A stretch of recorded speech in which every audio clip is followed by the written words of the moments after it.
Hi, good morning, members. I'm doing another get ready with me video, but I just figured I'd do this members only live and talk about this content. Sorry, my dog's already bothering me. But then I'd have something to do with my hands if I did my makeup. So I kind of liked the idea of doing a show with no filters. Whoa, what's happening? Oh, okay. So anyway, if you don't mind, we're going to do my makeup together and we're going to talk about this subject. So this morning in my Discord, I feel so funny without makeup on. I have my eyebrows done, obviously. Oh, hey, OC Shaggy, I didn't know you were a member. Somebody sent me a video regarding the kill kit in this case, and I should probably give a proper introduction. If this is your first time here, this is a true crime podcast where I cover the Idaho4 case, otherwise known as the case against Brian Koberger. So anyway, this morning I was sent a video regarding a subject that we haven't talked about in a long time, which is the kill kit. And I know this is a major triggering subject, so I will try to limit my language. Sorry, I'll take down your Christy's like, I know this is a really sensitive subject, so I'm actually glad that somebody else is talking about it, because I took down a video like maybe 6 months ago because some people were offended by it. So I actually thought the video was important, and I thought that I was using current evidence. So I'm going to play this video and I'm going to react to it. I did a lot of research in it too. So anyway, let's go with it. And if you want to know what makeup I'm wearing or what I'm doing, just drop it in the chat. Here we go. I have it on, I'm going to put it on 1x speed. Okay. And I'm going to read you my thoughts on this kill kit, and then I'm going to show you a couple of sound bites that I've seen going around that I think kind of support what I'm saying, what we're talking about. I want to give a trigger warning. This is graphic content, and we are discussing a murder. So I just want to make sure that's said before I go into these details. So today we're discussing the kill kit. In the first place that we heard a kill kit suggested was on 4chan. But we also heard Steve G suggested as well in the October interview he did with Court TV. Now, the kill kit that was suggested on 4chan, well, I'm going to take this if you have time. So the kill kit that was suggested on 4chan was said that it would be burned, buried, or thrown into a river. Now, what would be in a kill kit if it existed? So we can assume that there would be booties, a weapon, maybe 2 weapons. It could be a stun gun, or I also had stop there, because here's the thing is I always think of Steve G, but I forgot that it was mentioned in 4chan. And didn't Papa Rogers mention a kill kit? I don't know. Drop it in the chat. See if I can find the picture. I'd also shown in my last live stream of if it were Papa Rogers, he would probably have a dagger like that. Oh, and this about the dagger, maybe it would have a spray bottle that consists. So that was another thing that I thought was interesting about Papa Rogers that I haven't brought up in any of my recent videos. But Papa Roger, the knife that would have been assigned to one of those early 1920s Red Soldiers is a really interesting dagger that it's not the same as a K-bar, obviously, but it has similarities, and the way that it's used has similarities too. I thought that was interesting. Just want to add that. Consisted of ammonia or bleach. It would obviously have gloves, a mask, a hat.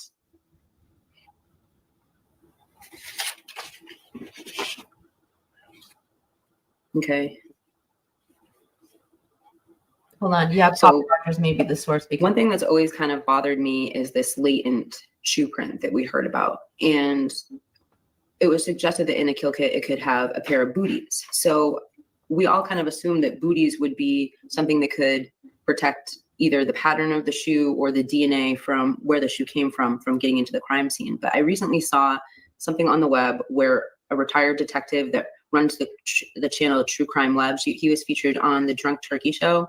And he actually, Daniel, putting this up, Daniel had him. This is obviously before I appeared on the Drunk Turkey show. I am bringing this up for a reason, though. I was hoping she'd be in the chat. Angel D and I were kind of commenting back and forth pretty late last night. And we were talking about Dylan. And we were talking about some of the early rumors that we heard about Dylan. And actually, Meg, I think Angel might have sent you a video to send to me.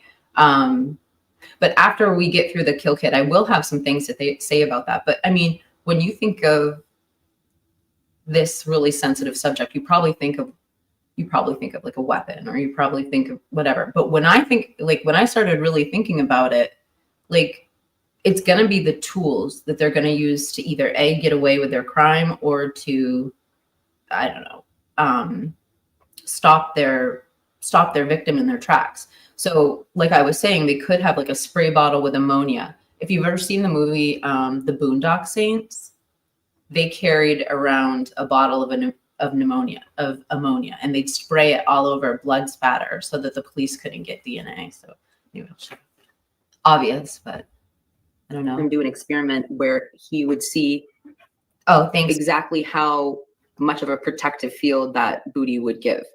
And they found that after about 30 steps, if the booty was fully saturated, not only would it leave an exact footprint of the shoe, but it also no longer became an effective barrier. So whatever was on that shoe could transfer to the crime scene, and vice versa, it could transfer back. So I wonder if in a kill kit, it could also have some sort of like ammonia or bleach to cover up. So that's a big deal. So if there was a latent footprint, according to Drunk Turkey Show and Steve from True Crime, or the True Crime Web, the detective that Daniel sometimes works with, if the booty got to the point where it was transferring like a pattern, it too would probably transfer some DNA. Like whatever's on at that point, if the barrier's broken to the point where you can see the actual diamond shaped pattern, it should then be transferring. Oh, you sent it to me in Discord. It should then be transferring whatever's on the shoe. So whatever was in that person, wherever that person walked would then be in the crime scene. So did he have ammonia and take that away because they found no other DNA samples, or I don't know, did they find something later on? But they should have been able to get it, according to the research I've seen, they should have been able to get some sort of DNA or like fiber forensic sample off of that footprint. I'm expert at this, right? Okay, so there's another thing that the kill kit would have to have, which is something to contain everything within it. And so we showed a video in the last live stream of somebody who put down, it was Mark B, who put down a piece of plastic and showed how he could contain everything within that and then seal it up and then put it into a vehicle. And one of the things that was missing when they actually served the warrant on BK's home was the shower curtain. I'm sorry about in the same way. Now, after you were to take that kit, you could then go put it in your car. And in the video we watched, we saw somebody take everything, get into the car, and put that in a box in the front seat. But in the Linda Lane, like, I'm just going to say, I apologize for ever thinking the shower curtain was part of this crime. Maybe if the perpetrator cleaned up afterwards, they might like throw their shower curtain away. But I'm sorry I ever suggested that was part of the kill kit. It doesn't make any sense.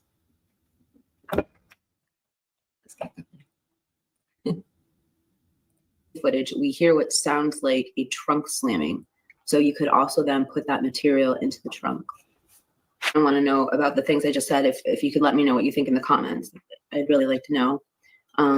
Planning a kill kit would serve several purposes. The purpose of this would be to make as little mistakes as possible and to lack DNA. Another thing we want to take into account, which would be explained for multiple injuries, is we had the knife sheath left at the scene. But if there was a kill kit, it would explain why the sheath wasn't fastened to the body of the killer. It would maybe have been brought in this kit. Another thing is there could be the possibility of two weapons. Much more. I just need to... The knife sheath. Why did the knife sheath get left behind? Why even have a knife sheath if it's not attached to your body in this situation? This is weird. Like, but the point I was trying to bring up, which I forgot about, thank you, old Swamp Rose or young Swamp Rose. If you had a kill kit, if you had multiple weapons, you might have had the that might be why the knife was freely in a little, why the sheath wasn't attached to you, and it was maybe inside the kill kit.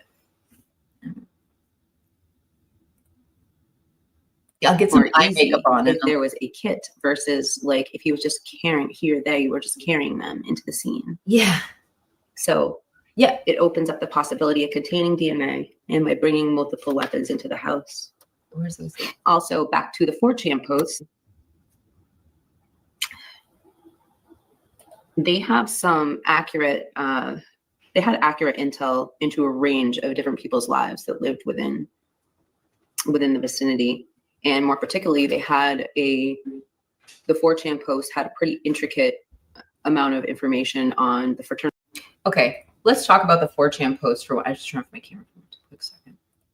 I want to talk about 4chan. I'm actually glad we're talking about this because I stopped talking about it a while ago, and one of the reasons why the graphic 4chan comments are still going to get traction to this day is because of their knowledge of the fraternities. It wasn't just that. Just think about not just the knowledge of the fraternities. There was the, he knew nicknames. He knew nicknames of the players involved in these fraternities. He knew personal things about them. He knew dirt on them. They were talking about whoever posted in 4chan.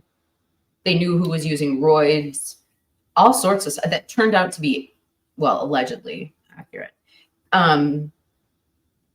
They also, it looked like they were attempting to speak in like a preppy tone. They used like old English, it's just bizarre language, like kind of like old Englishy terms. I've heard people say, so the 4chan appeared to be, I can't remember what the word is, but it's when you write something down to appear that you look a different way or whatever. But, you know, I don't know why I don't talk about 4chan much anymore, because that's just definitely somebody who at least was close to all the victims. I think we can all agree on that in the chat. Or at least they were a stalker to all the victims, right? Fraternities. And I wonder, could the 4chan posts, Sigma Chi, they took down all of their Facebook posts to 2018. And I wonder why they did that after the murders. Did they do that because they realized maybe that information was fed back to them in this 4chan post? It's a thought. Meg P. I saw a episode of Forensic Files one time where a guy glued the bottom of his slippers onto his sneakers or something like that. But he like left like the cleanup of it. The police found it, but somebody thought of that before. It's definitely, I mean, true crimers would think of that. I mean, you know what I'm saying? Like it's another way that's true. That 4chan user, talking like, let's just say the 4chan user was the killer, and there were two different 4chan users that were suspected, but one of them makeup on in particular there were two different people, but the first one wrote quite a bit like Papa Rogers, and it was a lot creepier. The person knew a lot of intricate details about the fraternity's life, and then it sort of escalated and the person got angry towards the end. But how did that 4chan user know those things? Was it from Facebook, or could this be somebody who possibly hacked in some way to technology within the roommates? Some, like for instance, a smart TV in the living room, a speaker, one of their phones, anything, a webcam. How did they know those intricate details of the person's life? And could that be something included in the kill kit? You guys, I've been working on this one debunking story for a while, and I just can't quite technically put it into words. But if you have any thoughts on Brian Kohlberger phone touching the Wi-Fi, I would love to know what you think in there, because I think that's, at this point, everything that I just listed out right there, that's the one thing I like.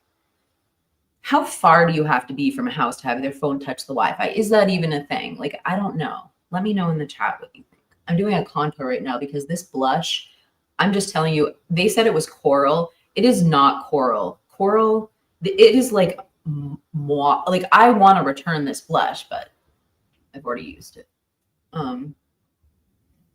So I'm using it as a facial contour now. I don't know what else to do. It was very expensive. So if you're wondering what I'm doing with my face right now, like fucking weird. Is some form of surveillance.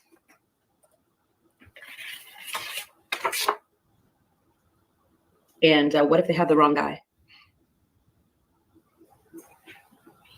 You know, and that's the other option when you read these 4chan posts is, what if they have the wrong guy? Could it be somebody within their inner circle? Let me know what you think in the comments. Hold on, Annie Ruler. So that is my presentation I planned for you on the kill kit today. And I have a few sound bites. Let me just get to the comments here. Oh, goggles. Goggles. The only thing I would say is he would have had to have taken them off before he saw Dylan. Oh, that's true. Unless maybe she couldn't see his eyes and all she saw were bushy eyebrows. Okay, love. Love, we are on the same level. That knife would not fit in that sheath. The knife sheath doesn't make sense. Yeah. The reenactment took too long. I mean, again, I think it was mainly thought-provoking. He had a lot to explain. And I'm going to show it. At least somebody's putting it out there that something was done, whoever it was. I'm going to show you guys the reenactment. I hunt, and you never approach without a hand free. Rifle in one hand, pistol holstered, knife and belt. Right. And like, how could they have done this without, yeah, there has to have been something. Oh, the other thing I didn't mention, oh my gosh, I can't believe I left this out. They never found the Dickies jumpsuit. Oh, yeah. So they never found the shower curtain. They never found the Dickies jumpsuit. They never found the knife. And so these are known things that were in the mix. So the Dickies jumpsuit would have been, I think, in the. Hold on. I'm going to just get to the Wi-Fi really quickly. Because I got some. Tonka says, the 4chan authors seems like they were part of the fraternity. I agree, or it was a hater, like an outsider who, because the little weird, almost like they were acting like they were trying to sound preppy, but somebody who had knowledge of the fraternity. Meg P says, usually have to have a password. Right. So like my iPhone, even if I go back to a place I don't know why I just did that with my freaking hands. Even if I go back to a place that I haven't been to in like years, if I've logged in once, my Wi-Fi will automatically log in. But it's not going to do that. I know that it searches for it, but I've heard, from what I hear, you have to have a pretty advanced router to record if someone, it's a lot of information.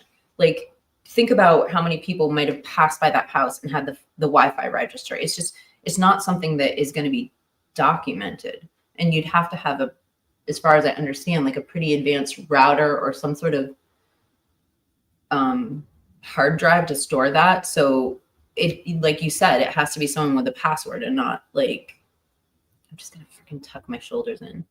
I'm moving on. I think it can, but I don't think the person with the router will know unless you connect to the router. Right. And I think what I've read before is coming to memory is that not every router would record that too.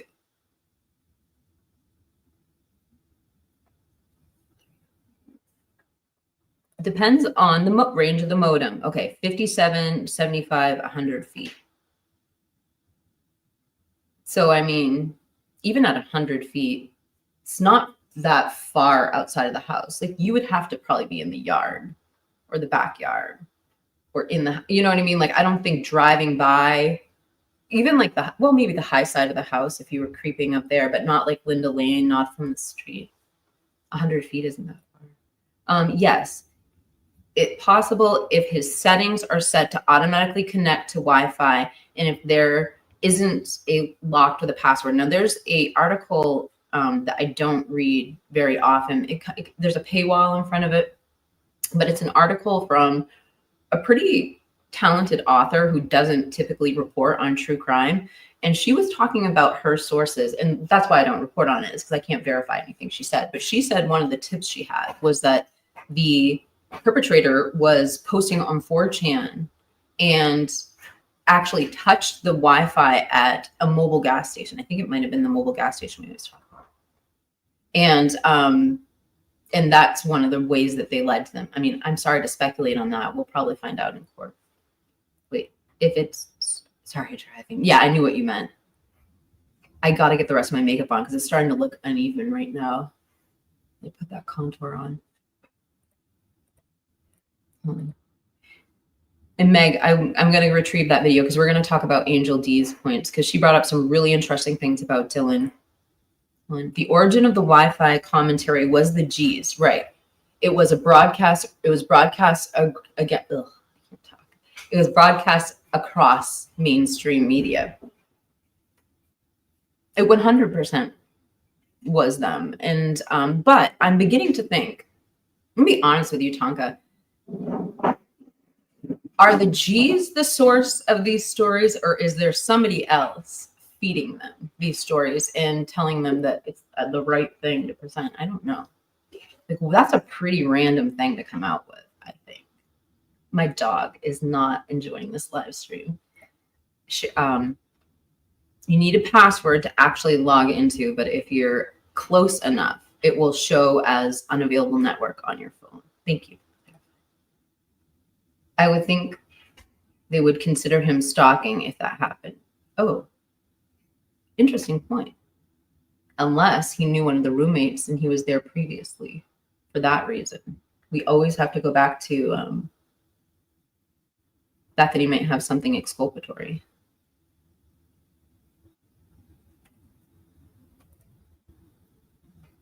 Yeah, they. Okay. It's possible the perp was using a mobile phone hotspot. That's actually, oh, right. That would make sense. I think the G's are being fed I agree. I can't remember what drew me to that conclusion, but I was reading something the other day and I'm like, oh, they're being manipulated just as much as everyone else. I mean, I'm not excusing, you know, a lot of the criticism that a lot of people bring up about things. I'm not saying that's not valid, but in these cases, I think they're being told things are true. Oh, Jeff's here. But my dog is enjoying your live stream. Oh, thank you, Nanook. I just messed up my eyebrow. I'm so mad. I have to redo it. Jeff, we're going to play Mark's video, actually, as soon as this is done. All right, let's finish this video, and then I'm going to show you the actual kill kit. And if you haven't seen this demonstration, I think, like, honestly, if you have never seen Mark B's kill kit video, you need to watch it. It does put things in perspective for us.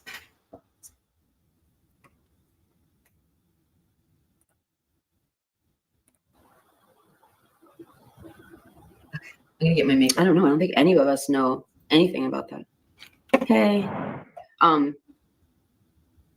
Yeah, and I mean, even if, like, I do really get creeped out by Papa Rogers, I kind of think he's real, but he even mentions 2 weapons.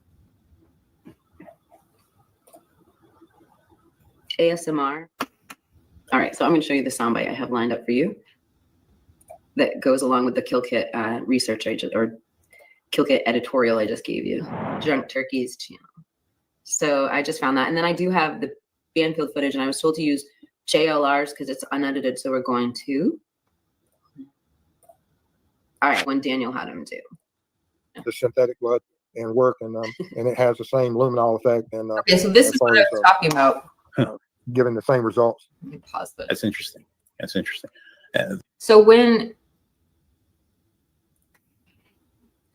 you can find this on both of their channels, but when the booty makes the diamond print, it then leaves the shoe susceptible to transfer DNA.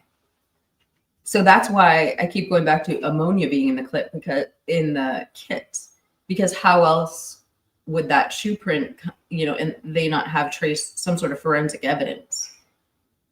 Whatever was on that shoe would have been then on the floor, I think. So these are I'm assuming a mock-up of the booties on the shoes. Yep. All I did was take a pair of my shoes, put the booties on, and set them to the side, and prep for the case to show not only that how easy it is to just slip them on your feet, but also to have you a kit ready to, if you was trying to hide or distort or keep your shoes or DNA away from the scene. Because your home environment is on the bottom of your shoes. When you go to another crime scene, where you left from your vehicle, from your wherever you go away from the scene. You guys, the reason this is important is this isn't just some YouTuber. This is an ex-detective telling you whatever was on your car is now in the crime scene. It's just important. I just wanted to rewind that point so it's drove home. the case to show not only that how easy it is to just slip them on your feet, but also to have you a kit ready to, if you was trying to hide or distort or keep your shoes or DNA away from the scene. Because your home environment is on the bottom of your shoes. Your home When environment. you go to another crime scene, where you left from your vehicle, from your wherever you go, from your work environment, you carry that. You know, that's Lacard's principle. Every time you go in an environment, you take something you leave with from every environment you're in. And the shoes are that. And so this would be a way that you may attempt to limit your home environment from a crime scene. Interesting. And that's what it looks like, or your booties are, that if you put these on in a semi-clean environment that's not exposed to your normal home, that or to your vehicle, that if you put them on, like I said, it would limit certain transfers. Yeah. What? Now you're saying, so the purpose of this as well is to limit the. Is that, I don't know if that's a joke or not. Or did JLR like really find footage in the trash can? Comments? Let us know. Did JLR find footage in a trash can? The possibility of transferring anything that you have of yourself on your shoes onto the crime scene. Your cat hair, dog hair, whatever's in your home. I mean, you know, there's a lot of different, if you have certain jobs or work that you may have on your floor that you haven't swept up, that links you to your jobs. Okay, let's stop there. Kind of a premonition on this detective's part. Remember what we heard several months ago, and I think all of us stopped talking about it. Brian Kohlberger was a dog trainer.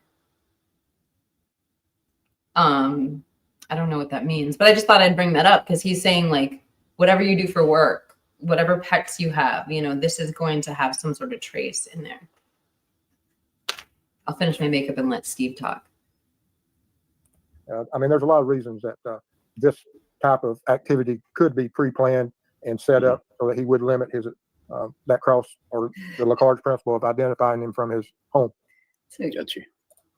So this is I'm assuming the here we prep go. before. Yeah, this is the pre or the setup, so that I had two sections I was going to do and walk around so that I could show you the from the moment that the saturation of stepping into the passive pool with those shoes and just walking in a counterclockwise circle for the first, I think I walked the first time for right at 5 minutes. Then I stopped and stood for a minute. Then I started walking again for the next 6 or 7 minutes, and I stopped again for a minute, and then finished out my 15-minute walk, and then transitioned to the clean board, which is straight away from you.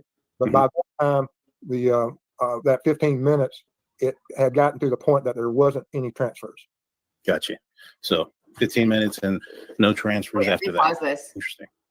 Nevada, I think that's a really good guess. I keep thinking, like, where would he have actually done the placement of this? Because I still put a little bit of possibility that story about the naked man could be true. He could have ran naked with a kill kit in one hand around the house, you know, through the sliding glass door, around the house, up the hill, the high side of the house, and Bethany could have seen him throughout that window.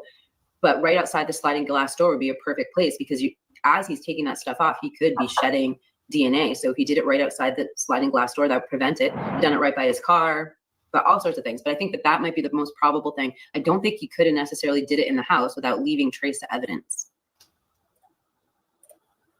So this is after the test, I believe? Yes. And like I said, as when you watch the video, you'll see the heavy, or you'll see certain images that are heavily saturated, unidentifiable. And then you start seeing where they become more identifiable and fainter. And then some of those faint ones, as we go through the slideshow, you'll see that when I treated them with luminol, while you may not see a footprint, it's there. And I have an example of that. So this is the next one. See, this is what I would have thought. We would have seen with booties, the top one completely. And you do see it for about the first 30 feet. Oh, but then it goes away.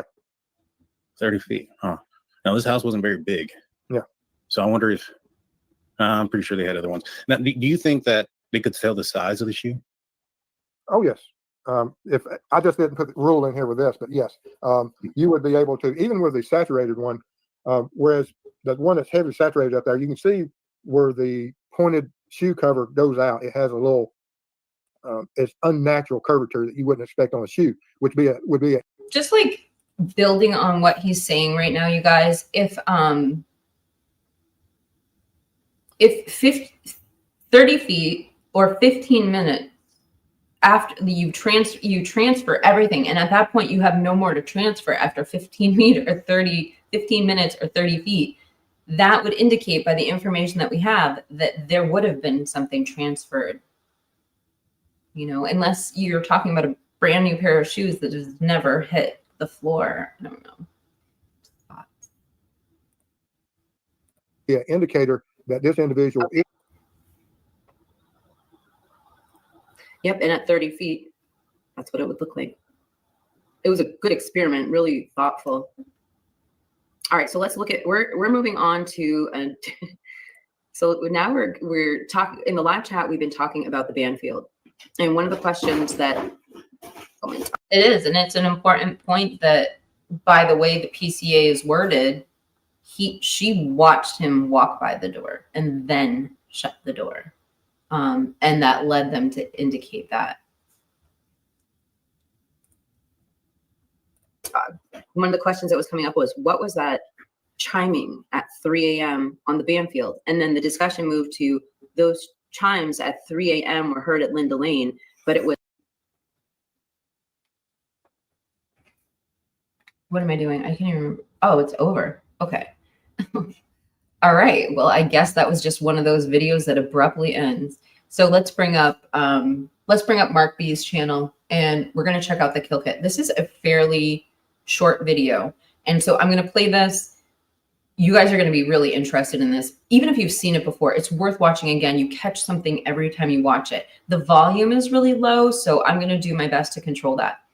After this, we're going to have a quick discussion about BF on the first floor and her exculpatory evidence, and that's brought to you by Angel D. And I guess Meg has sent me the video, so yeah, let me get Mark B pulled up.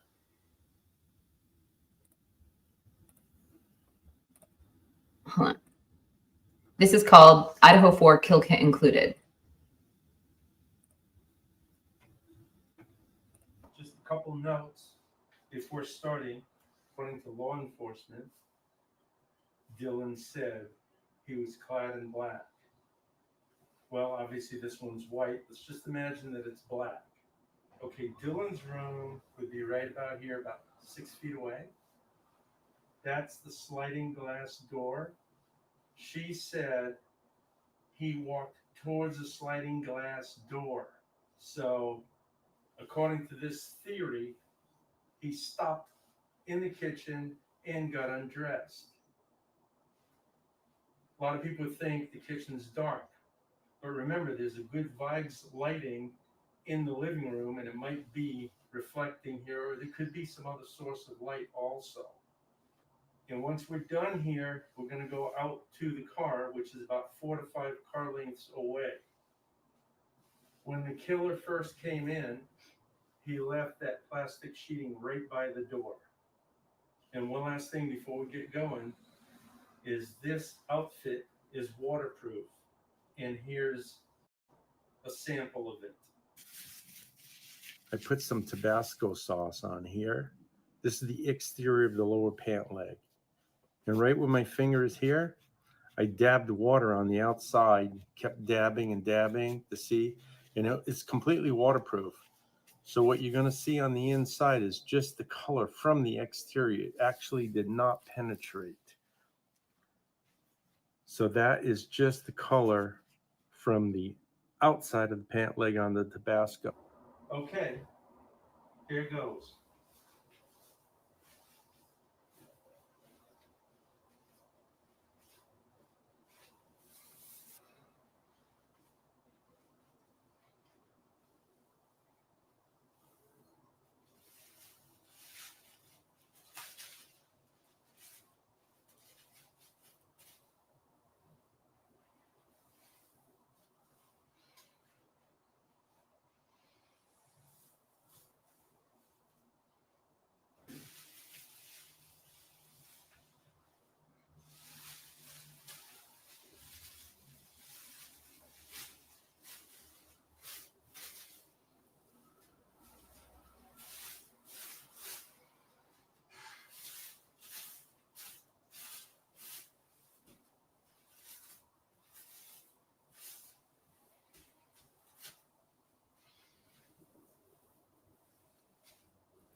shower cap.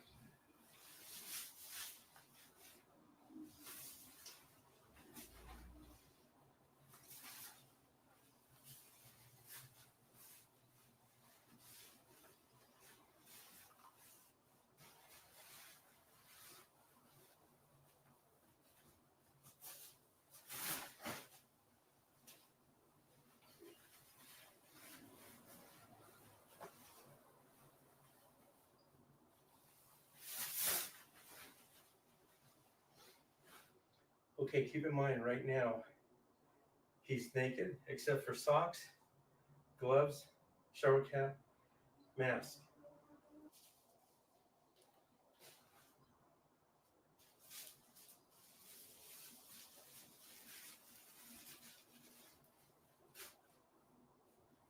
Second pair of gloves off, one pair. Unpause it. I was going to bring up this point earlier, but I forgot.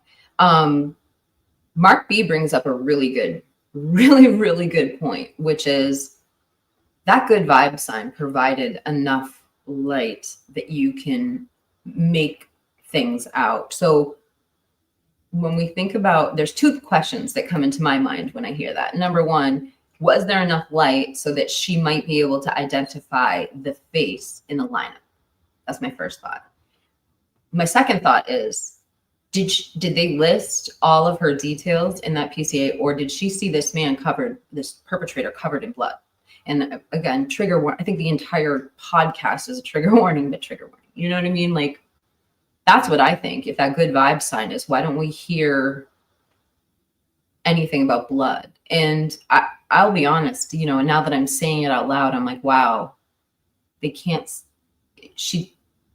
There was a delay in the 911 call. I don't know. It all plays back into that frozen shock phase. And I'm going to stop talking because I'm not here to criticize Dylan and I want to finish my makeup. Hold on. Pair of gloves remaining.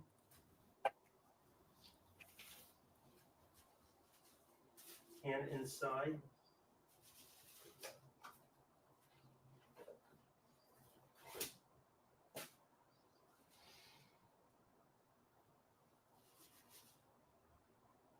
I mean, William, you're making a really good point. It probably was pretty dark in the kitchen. The good vibe sign probably wouldn't provide that. But I will say this. There was a couple things when it comes to lighting that I will point out. Number one, there were Christmas lights outside that would have been near the kitchen. So I do feel those would have provided minimal light, at least as much as like a full moon coming through the windows. Guessing, speculating. The second thing is, like a couple weeks ago, Deb, the DB Tabe, sent me some before and after photos. And I'm not going to pull them up right now, but I could. Or no, they weren't before and after photos. What they were photos of the crime scene. Because when they initially took over the crime scene, they didn't change anything. All the lights, everything was the way it was that night. And I think there were lights on. And if I remember correctly, it was Maddie's light that was on. And furthermore, you could see things through the window. So you knew it was like an interior light. So I'm bringing that up because I'm just trying to paint a picture of what the environment might have looked like.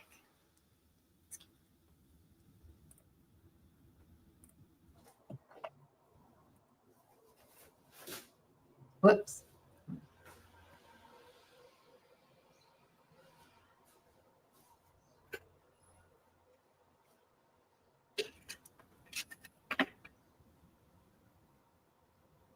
Cruise from Goodwill back on.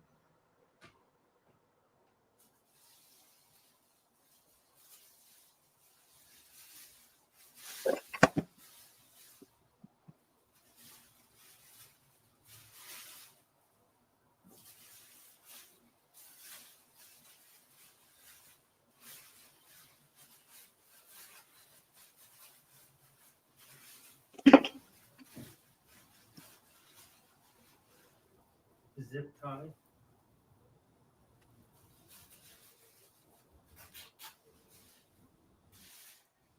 Now we have two different theories. One, We can go back through the living room, down the stairs. At the base of the stairs, immediately to the right is the exit door, because people claimed that that door was left open. And Bethany was down there, and she said she saw a naked man running away from the house. Naked man theory. But in this case, we're going to go up to the car, and I'll show you how the car is set up.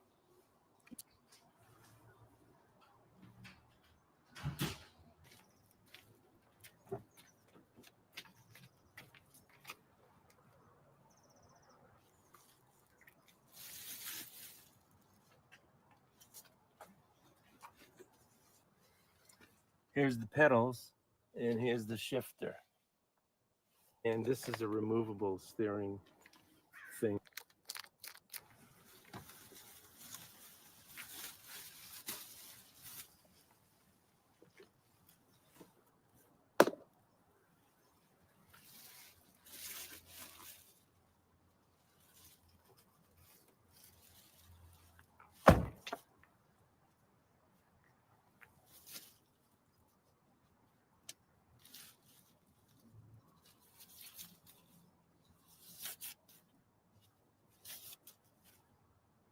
Moist cloth to clean above the mask, below the bonnet.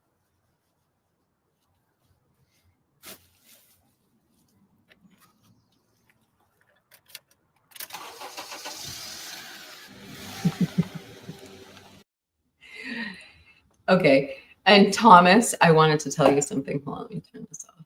No. Hold And Thomas, I wanted to tell you, I was reading your comment yesterday about your wife's makeup, and you mentioned that it has caviar as an ingredient. One of the finest ingredients on the planet is green caviar. It is just like a miracle on your skin, like one of my favorite skincare products. So anyway, thank you for sharing her beauty secrets with me. I appreciate it. William says, he walked on the plastic after he took off his shoes. Socks would have gotten blood on them, and he would need to throw a pair away not to get caught. No one throws Bruno Mel. Okay, what I would say is I saw when I was working in a hospital, they had to show us how to put on like the whole hazmat suit, like garbs for different things. Like there's something called C. diff that people get when they're in the hospital. You have to put on a hazmat suit if you visit someone. There's stuff like Ebola. There are certain things that require hazmat suits. COVID-19, we were wearing hazmat suits for a long time. If you cleaned the room, I didn't clean the rooms, but anyway, my point is this. When they were showing us the instructions on how to put them on, they showed a video, and like basically they used something trace like chocolate or something on their fingers, and it's nearly impossible to put on and take off those garments without getting trace everywhere of whatever it is, blood, virus. There's very specific protocols, like you pull from one hand, the glove starting at one hand and stuff. So I agree with your comment. And I don't think that Mark necessarily was trying to give us the exact account of how the kill kit would work. I think he's just giving us an idea. I'm not speaking for him though, but I agree with you guys. Like my kill kit would have been, I would have probably done it slightly differently. Hold on.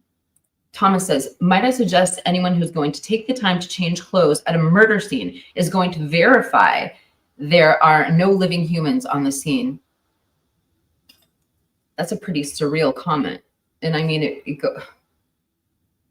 it just goes back to the initial question, why were some lives spared and others not? I mean, what I brought up before is like Ted Bundy, when he was asked years later why he chose certain rooms at a sorority house and not others, he said, well, it's very simple. I chose the doors that were unlocked. So that just brings up, I'd really love to have some clarification on those locks. Heather Fitzgerald did send me something recently saying there were, I can't remember exactly what the basis was for the article, but it was something about the house didn't have locks on each of the individual doors. Anyway, I'm just making conversation to your comment. At work, we have these clean rooms where they have to suit up like this. Right, and they probably because it's so hard to not contaminate. Like you have to have a clean room to be like completely sterile. Hold on. You cannot even completely eliminate DNA in a medical setting. In a medical setting, right? Oh wait, oh my God, not C. diff. That's the worst spell I have ever misspelled while working as a nurse. So sad. People, I'm telling you, as a nurse, it's difficult. And then it's like, well, people don't even, that PPE, like people who are like, oh, well, I don't care. It's like, well, maybe you don't care about you, but what about the other patients, like in the rooms you're walking by and whatnot? Yeah, it is really difficult. And it's really difficult that not everybody respects those rules. You are probably right. Seems faster to strip down inside a large plastic bin from Home Depot. Bin left either in the back of the car or outside near the kitchen. I never thought of that. I would agree with Thomas.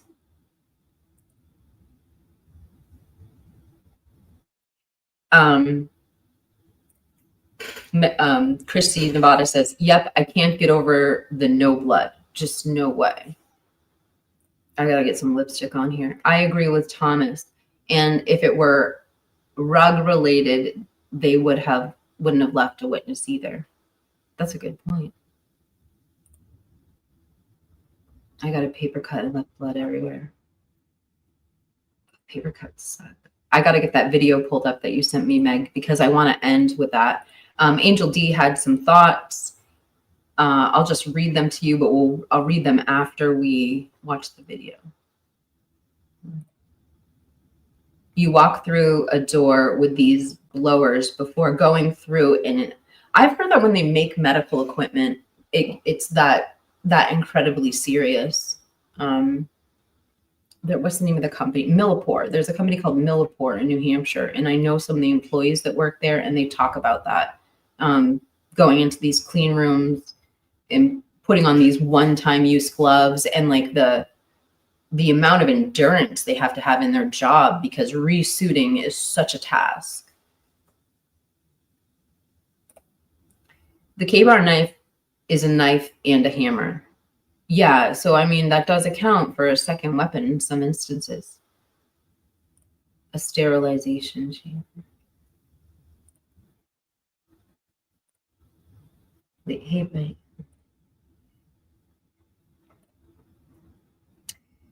with the outside lights on the patio, I don't see someone going out that way covered in blood. I think they went out the front door. That front door was open. I mean, unless we've got a lying neighbor. I mean, we've had a very credible reporter who I do trust what she says, because I've seen her in the field reporting many times since then. And she covers extremely high level.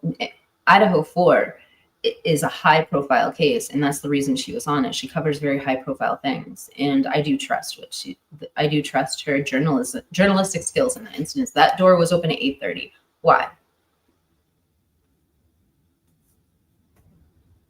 And why didn't the police chief know 3 days later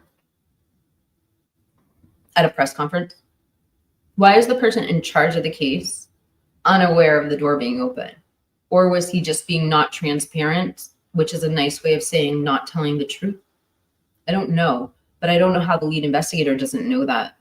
I feel like it's kind of a clue. I don't know.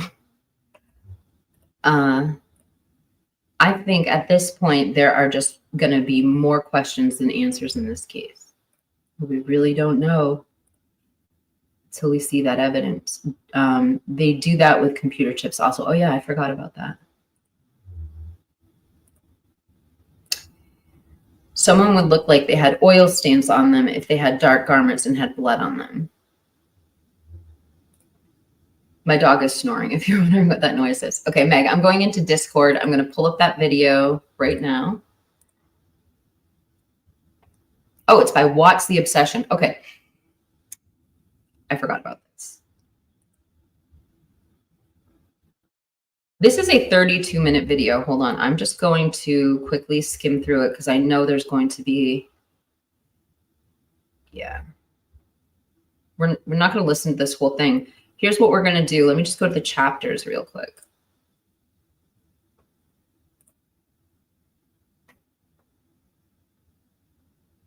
All right, so we're going to start.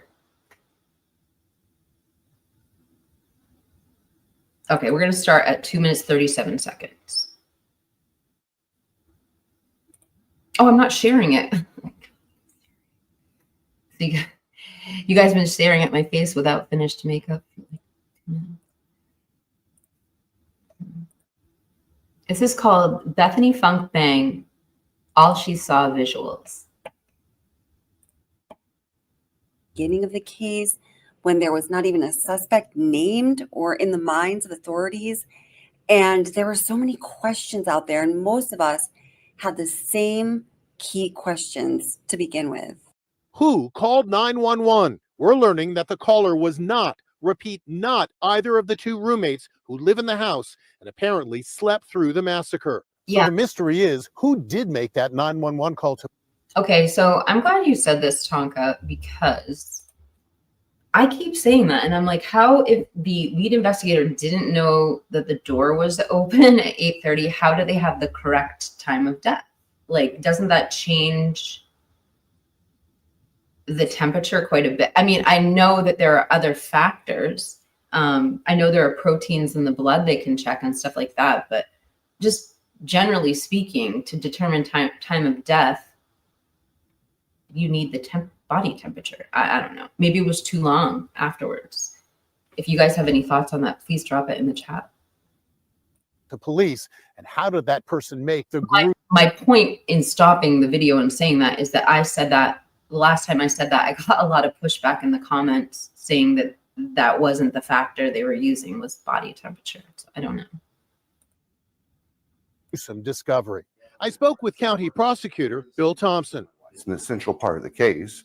Whoever discovered the scene first, whoever initiated the contact with law enforcement is all part of understanding what occurred and the timeline of what occurred. He told me the two roommates may have critical information. The investigators are already talking to them and trying to get from them everything they can possibly remember about what they may have seen, what they may have heard, what their activities were, what they know about the activities of their housemates. More big questions that the true crime community and the public are absolutely not willing to let go of have developed as we learned more about this case over time. One of the biggest questions people still have about this case, and it is the biggest question asked in my channel community. I took a survey asking, what is the biggest question in your mind about this case? Of 2,371 viewers that responded, 68% of them said the biggest question was, why did it take so long for 911 to be called? We didn't even know to ask that question until the probable cause affidavit came out and some testimony from Dylan Mortensen. One of the surviving roommates was in the probable cause affidavit, and also through the probable cause affidavit, we learned that investigators estimated the time of the tragedy between 4 a.m. and 4:25 a.m. based on 3 factors that we're going to talk about in a little while. And we also learned that the 911 call was made at 11:58 a.m. on the morning of November 13th, 2022. When the bare spots in the timeline were filled out and fleshed out by the probable cause affidavit, people realized there was an 8-hour time gap between when the tragedy occurred and when 911 was called. And oh boy, do we have questions. The PCA also let us know that there were, in fact, yes, actually 2 surviving roommates, but they did not both live on the first floor, have bedrooms on the first floor of 1122 King Road, as almost everyone believed before the PCA was released, but rather one of the roommates, Bethany Funk, lived or had a bedroom on the first ground floor of 1122 King Road, as pictured here.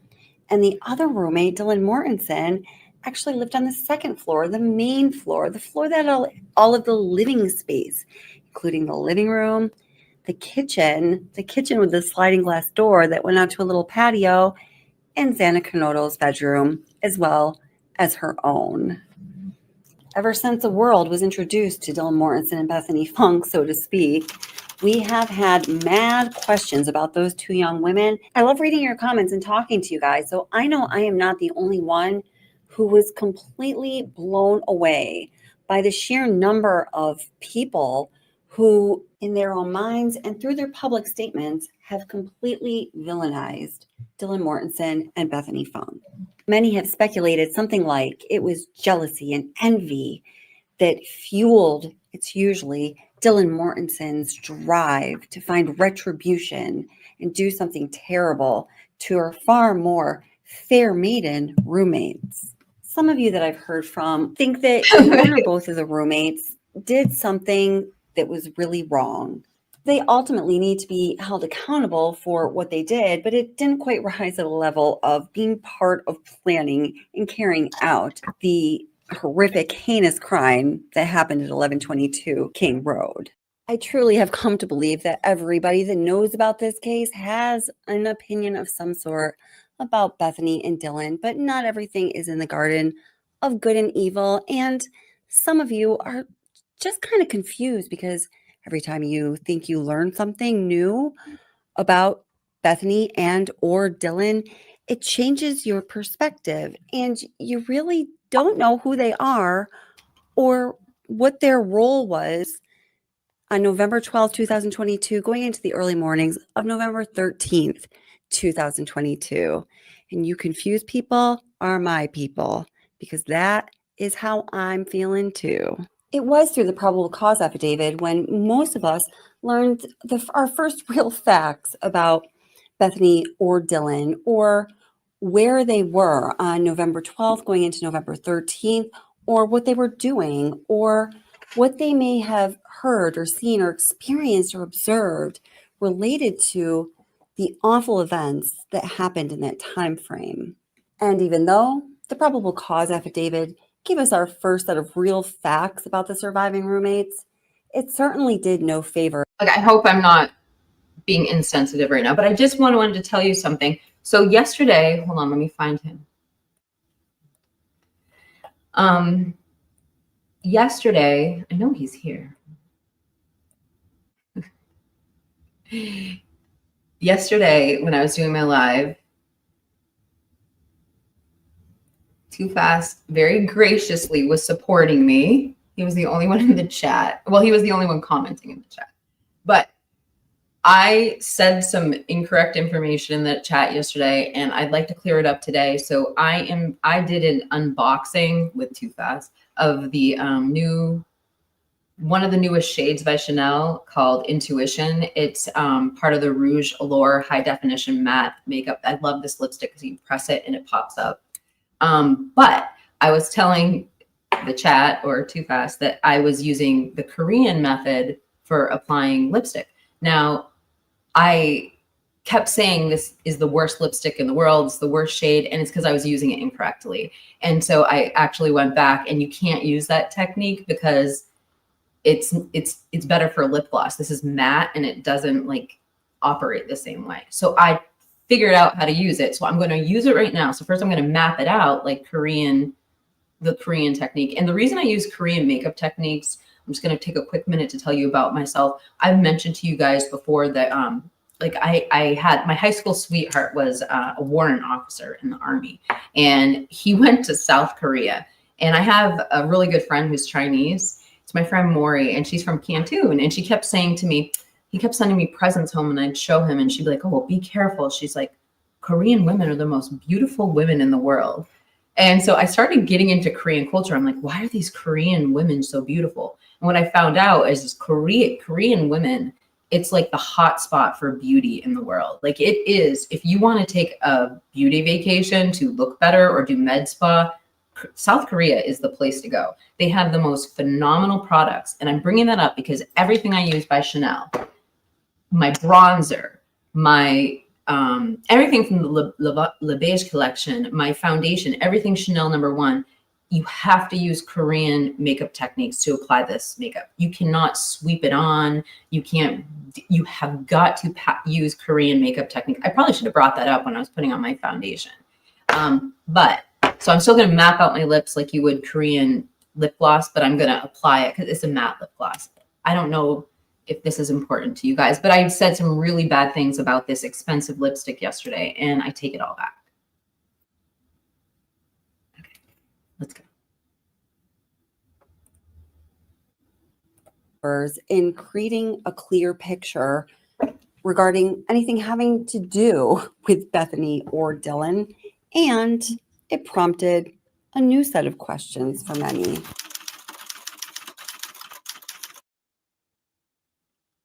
In the documents obtained by Fox News, the subpoena demands one of the surviving roommates, Bethany Funk, appear in court in June to testify at Brian Kohberger's preliminary hearing.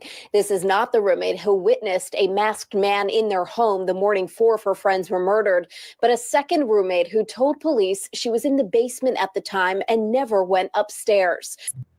A source close to the victims' families has told me that Bethany never, ever emerged from the basement room. Like, she never came upstairs. She left the home and was outside in the chaos in the front of the house, but never did go to that second floor, never did see the carnage. She wasn't part of the discovery of the bodies. And I'll give it to Ashley Banfield. This time, what she said is exactly correct. Bethany Funk was on the first floor and she remained on the first floor.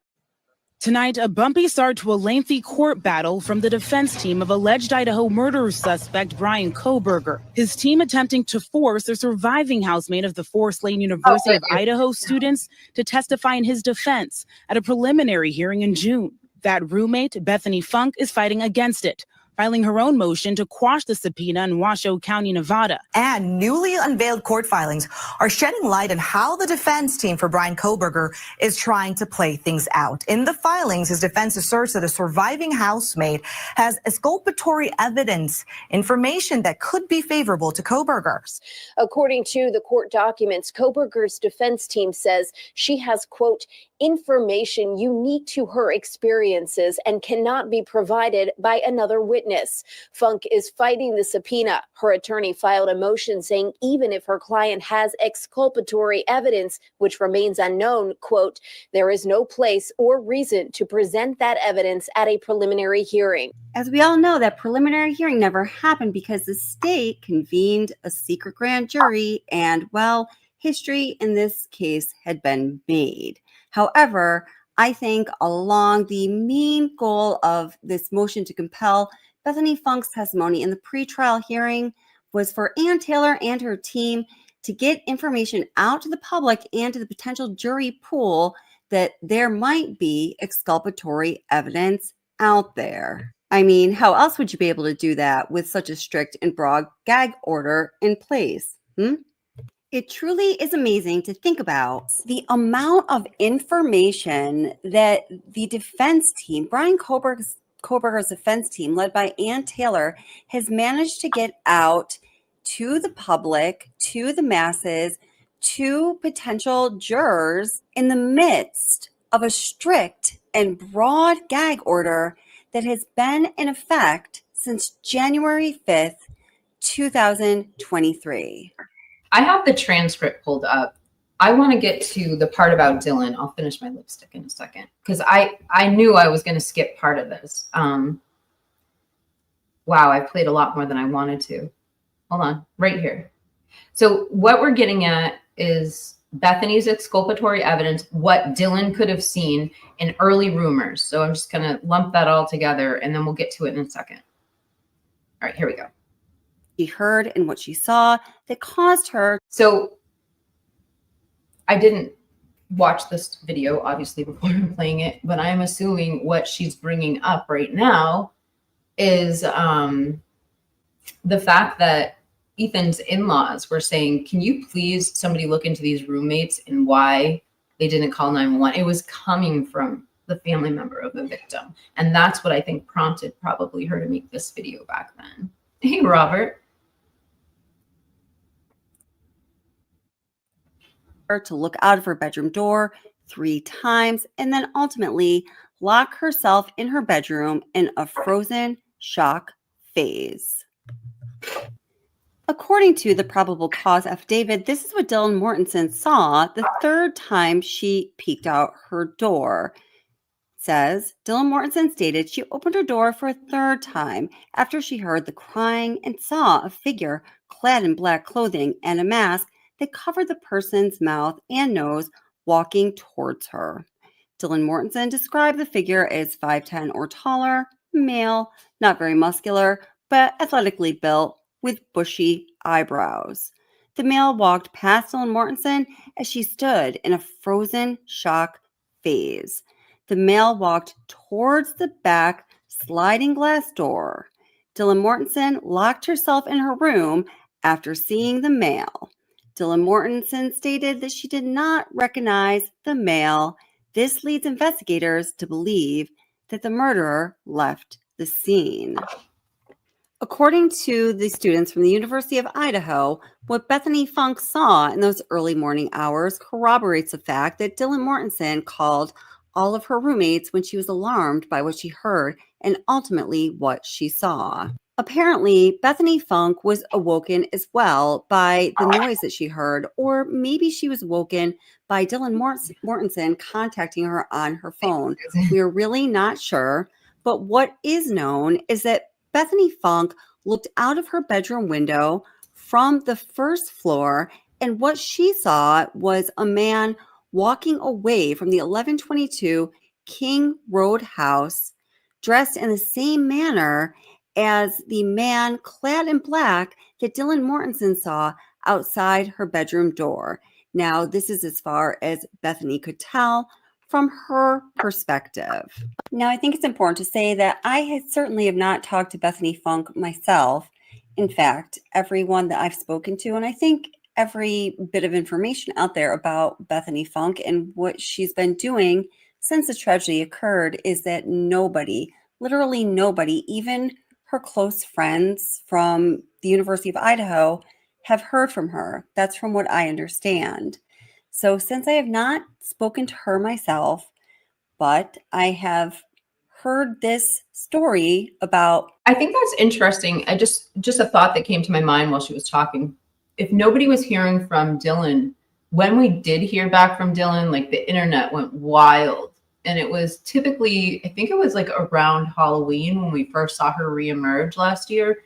And everybody was like, oh, look at, she's partying. She's all dressed up. And my nephews, who they were like looking at, they're like, that's her, that's little sister night.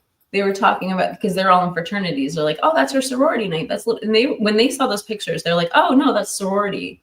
It was all to do with her probably getting back into school and trying to reemerge in her some more. And I know a lot of people have a lot of opinions on that, but I just wanted to give my take on that real quick.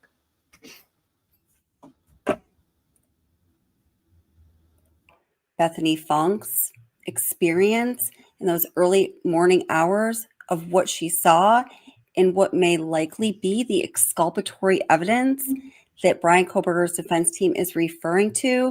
I'm just going to have to tell the rest of this story in terms of saying, and the story goes, because I haven't spoken to her myself. So this story goes like this. Bethany, looking out the window of her bedroom, which is this bedroom right here. If you've seen the 360 tour of 1122 King Road, the bedroom is labeled 1A. So if you're looking out Bethany Funk's window from her bedroom, now note that her bedroom is right beneath the living room. If she were in the other first floor bedroom, bedroom 1B, that would be right below Xander Kernodle's bedroom. But the bedroom Bethany Funk was in was 1A, so she's looking out the window from the first floor that is beneath the living room of 1122 King Road. While looking out that window, and I know that this could be a little hard to understand, but just bear with me. I've been trying to visualize it and I'm trying to map it out for y'all. She saw him walking more or less diagonal across the parking area that is in front of the house, that is, outside of her bedroom window and the other first floor bedroom window but she saw primarily the back and some of the side of his body as though he was walking towards Queen Row. And guys, we have to remember it is very dark at this time of night here. And by the way, who is he in the story? He is the person that she saw walking outside of 1122 King Road that matched the description of the person that Dylan Mortensen saw inside 1122 King Road, just outside her bedroom door, as the probable cause affidavit describes. So the question is, how did Bethany Funk know at this time that she was seeing a man in black walking outside of their house that matched the description as far as what he was wearing and some other characteristics as the man Dylan Mortensen saw inside their house outside of her bedroom door? That is because, as the story goes, Dylan Mortensen and Bethany Funk were in communication. Dylan Mortensen contacted her in a panic, very alarmed, concerned about what was going on, wanted to talk to her to see if anything strange was happening in her area of the house. And apparently they exchanged stories. I am aware this lends to a whole host of questions. During a recent live stream, we discussed, well, oh my gosh, why then didn't they call 911 right away? This makes that all the more alarming. That was the reaction that some people had right away. But my take on it is, through conversing, the two roommates sort of, comforted each other and justified the fact that they each saw a strange person, one inside of the house, right outside her bedroom door, dressed in black, obviously scared her if she ended up in a frozen shock phase. And apparently, from the story I've been told, Bethany Funk was also alarmed by what she saw. And through discussing this, as you could imagine, this is human nature. You're scared. You want to get rid of the fear. You want to get rid of the threat. The threat is the fear. So talking to a trusted friend, you rationalize what you saw, and then in your mind, in that moment, everything is okay. At least, guys, that's how I'm thinking about this. There are so many more questions, and I'm just going to address a couple of them. So why would, if this was Brian Koberger or whoever the suspect may be, if they were to leave through the sliding glass door, why would they walk on that side of the house where, from a lot of perspectives, it seems one would be more exposed? Well, I have two thoughts on that. One is, did he have a knowing or a feeling or a sense or a certainty that Dylan Mortensen or somebody was in that bedroom that was right next to the kitchen?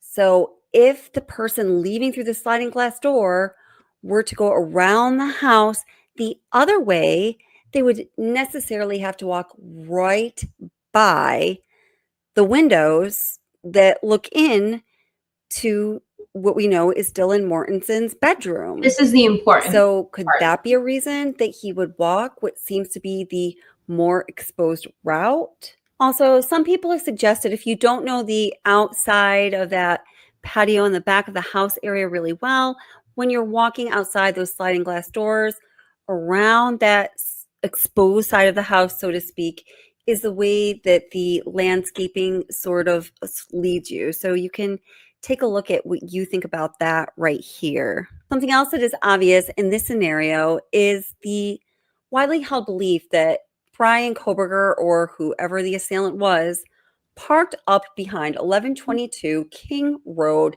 in that parking lot area kind of right behind the house that has a lot of cover.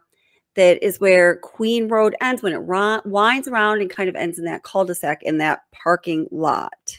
Now, the last of what we know of Brian Koberger's or the suspect's movements in his car when he was in the 1122 King Road neighborhood before parking somewhere that at this time is unknown to us, to the public at least, perhaps, and I hope that law enforcement knows for certain, but it is unknown to us. The last we know of his movements after he makes his 3 passes by the house is that he makes a 3-point turn at the intersection of King and Queen Road and heads back eastbound on Queen Road. Being that is the last movement of the suspect car that we know about, he could be heading towards that parking area behind 1122 King Road, and he could also be heading to a number of other places. I know there is some debate about this, but I personally do not believe that he parked in the parking lot behind 1122 King Road, especially after seeing some of the reporting of people that were on that scene shortly after the tragedy occurred. Primarily, I'm talking about Chris and Karen McDonough from the interview room and the awesome reporting that they did. And they took footage of that area behind 1122 King Road, at that side road, Queen Road, where it kind of turns around and it's very steep, and also the surrounding areas. Now, from the research that I've done, on the evening of November 12th going into November 13th, at the hour, at the time of the tragedy, let's say just between 3 and 4 a.m., the temperature was between 28 and 28.5 degrees. Based on the weather over the past few days and the past week, and also living myself in upstate New York in a climate that is very similar to Utah in the winter, I do believe that the ground was frozen, that the road was slick. I'm not saying that there was inches or feet of snow on the ground or inches of thick, freshly laid ice, but I do believe that the road was slick, and driving a Hyundai Elantra, I don't believe that Bryan Kohberger would have been able to navigate those steep roads in that climate. I personally just don't think he could have done it. So guys, that's what I have for you regarding what Idaho students have said with All right, let's pause on that picture of Bethany. And I just want to bring up a summary of kind of what we talked about. So Angel D brought up some points when it came to this video that I wanted to bring up to you because I think they're valid and we haven't discussed them in a while or in this far in depth. So one of the things that Angel was bringing up,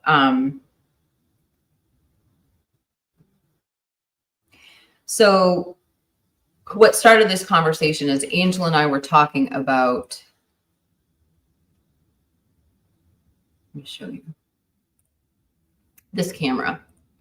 And that's kind of what started the whole conversation. And we were talking about how this would be the possible camera that caught the perpetrator turning their car around, doing that 3-point turn. Jeff, I know you're probably going to disagree with me. But when she was talking about it, she was basically, that's what kind of began us speculating about different audio-visual evidence. And then she said, there was another rumor, and again, this is all speculation, allegedly, everything. There was another rumor of a missing video. Oh, I guess this was a video on YouTube that's no longer there, from BF's phone, allegedly. 2 screenshots were linked at the start, and a figure, dark clothing and a ski mask, carrying and holding carrying a hold-all style style bag, sort, allegedly. And again, she's emphasizing this is hearsay, speculation.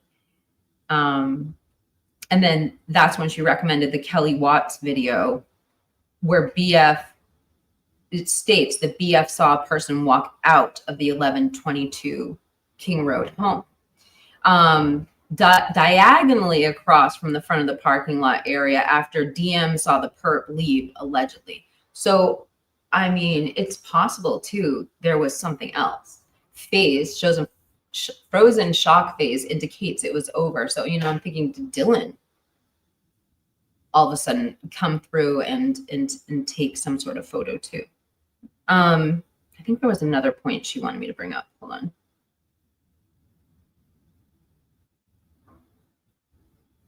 I gotta find it. All right, so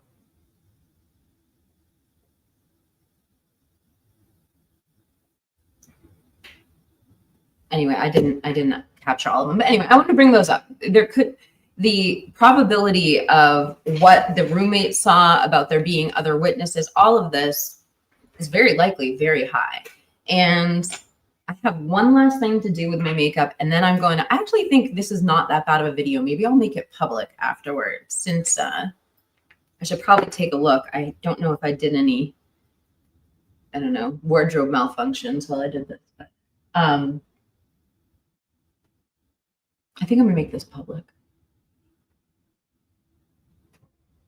It's like a Bailey Syrian video. Do you guys know who Bailey is? She's like one of my favorite YouTubers ever.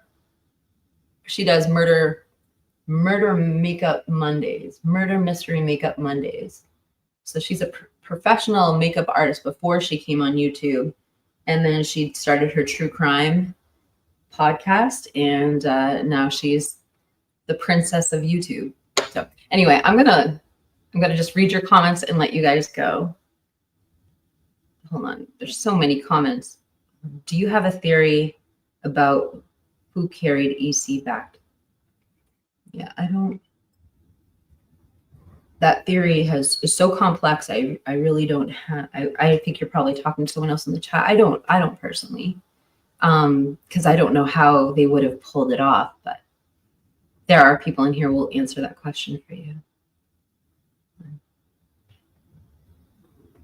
Bailey is cool. I love you guys. Bailey is awesome. Bailey actually lets me play the videos, but she just takes the revenue. And I think that's really nice of her, because she has a choice to have me pull the video down or not. I mean, she pays a lot of money to produce those videos. So it's not just like, it's not just, she really does. I mean, she has her videos professionally done, so I understand why not. But she lets me keep them up when I play them. So maybe I'll do a Bailey for one of my members on these. Yeah, I've had a lot of fun doing my makeup with you guys, and this is what I would do. Let me take the screen off. So if I was like regular live streaming, I do all this makeup, and then I like to do this. So I have this beautifier app, and I can put this on level 1. Let me smile. And now it looks like I professionally did my makeup. Anyway, that's all I got for you guys. I do have another live stream. I have some, oh, wait a second. We're only, you know what, you guys, I have another video for you. I'm going to play you another video. I shared this in my community tab because Christy and I both watched this morning. And I'm telling you, from a little argument, a little article, this woman brings up so many incredible points about the investigation. I want to show this to you. So this is Nothing Half-Asked. Hold on. Let me go to my channel.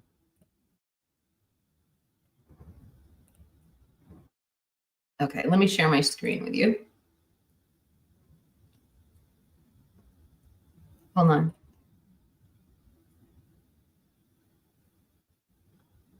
Wait.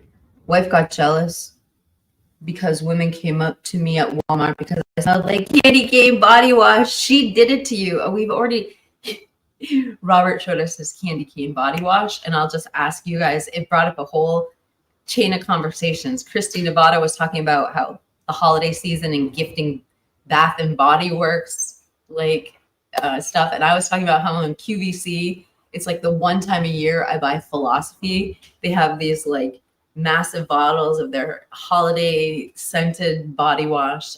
So anyway, if you guys know anything about that, we'd love to hear in the chat. Like, if you don't, it's okay. All right, so let's play this video. We'll end with this awesome video. I should tag her while I'm doing this. I'll link her channel below. She does some really funny videos. Hello, I'm back. Okay. I was getting ready to post the first one. I'm gonna post that first video at part A. This is gonna be part B. Part B. If you haven't seen part A, go look at part A and then come watch this one. Okay. As I was getting off the internet here, I see this article that says, you're saying things that humans probably shouldn't see. Killing 4 U of I students leaves mental toll on officers. So I noticed this was November 19th, 2022. So I just thought, oh, I'll just look over this real quick. Got Chief right here. It's just a couple interesting tidbits. Wait, can you that kid. Can you guys hear that in the chat? Let me know. Attorney, I believe, that was giving the little interview to the news. That's the neighbor of the Idaho4. That was featured on Miss Bubbly Waters' video today, was saying that he was just spitting out facts about that there hasn't been an unaliving here since 2007. Well, that apparently is not true because this very bad scene, and I'm going to tell you, you should all read the entire article if you want. I can't read the entire thing because this will be too long, but I'm going to briefly let you know. Here it is in the Spokesman Review, November 19th, 2022. There's the title. We already said that. And it is by Garrett Cabez. So I just want to, this entire article is literally just pointing out these anomalies, comparing what we actually know now to what this article is saying that was written on December 19th. And the first point she brought up is the Moscow police saying that they had not investigated a murder since 2007. And she's bringing up some facts about that. And I just want to make sure you guys can hear this, because I only want to play it if you're getting okay audio on the other end. It's really quiet. He's Cabez. Okay, now they talk about that it was a bad event, horrific scenes. We all know about that. Seeing things that humans probably shouldn't see, says the spokesman. Well, I don't know who else he thinks is going to see it. A robot? I mean, get out of here. We're going to have AI robocops here. Anyway, okay. This is right when they said that there were no suspects. This wasn't, 7 days after, like a week after. Fry's going to hold a press conference at 3 p.m. on Sunday to give an update. Okay, they said that they've been working long hours and that they got a government grant, a federal government grant, so that about a year before this, so that they could develop a program, which now they say is, getting popular across the country thanks to their, brilliance, where the 3 teams of the Moscow Police, the Pullman Police Department, and the Washington State University Police Department were going to select certain employees from each department to receive mental health and wellness training so that they can assist officers from the 3 agencies with any mental hurdles they encounter. As a peer support team, they can refer officers to another treatment with an actual professional if needed. Doesn't that just sound like they're trying to keep things close to the vest again? I don't really know that. I mean, a support group is one thing, but I would think that after, being a part of a massive, horrific scene, that it would almost be required to see an actual professional, not just a peer to, get paid to chitty chat and share your thoughts with each other. I mean, they could all be unhealthy, or someone could miss someone's unhealthiness, and that leads to big problems sometimes. I mean, I'm sure we've seen lots of incidents where PTSD sufferers have.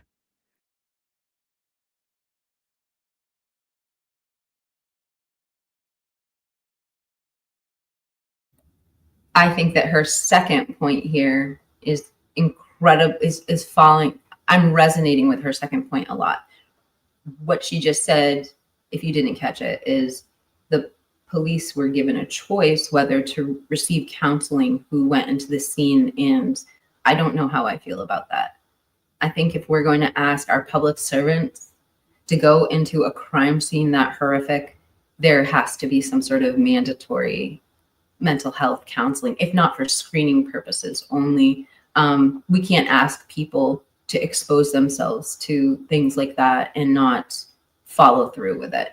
But I don't think it should be optional. And I think she brings up an incredibly good point that I never really caught on before. I'm going to keep letting her talk. been a part of something very sad. And we don't want that. So that caused me concern. Oh, members, I just went Anyway, public, let me by get the way, back just here. so you know. Yeah. Now that my makeup's done. Chief Fry, I'm trying to wrap this up, folks. Okay. Chief Fry has been a part of, he thinks, 6 unalivings in his 27 years with the department. Yeah. Been a part of about a half a dozen. I would think that number would probably be pretty easy to remember instead of about, I don't know.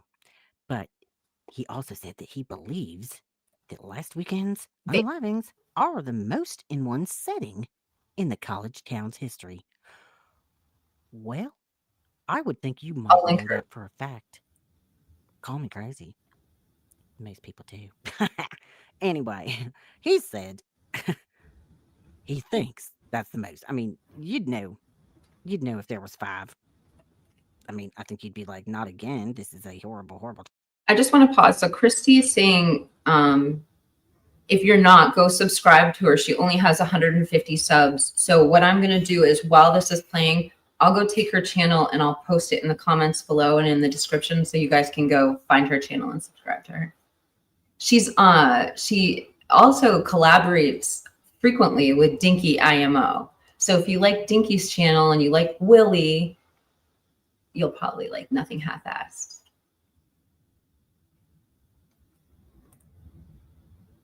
Tragedy. That's just a weird statement to me.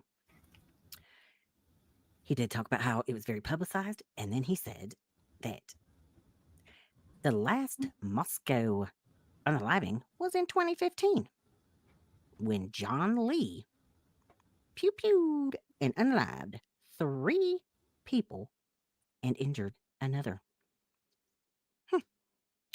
Lee was sentenced to life in prison without the possibility of parole. Well, I thought that was very interesting. You don't rank them. They're bad equally because someone lost their life, he said.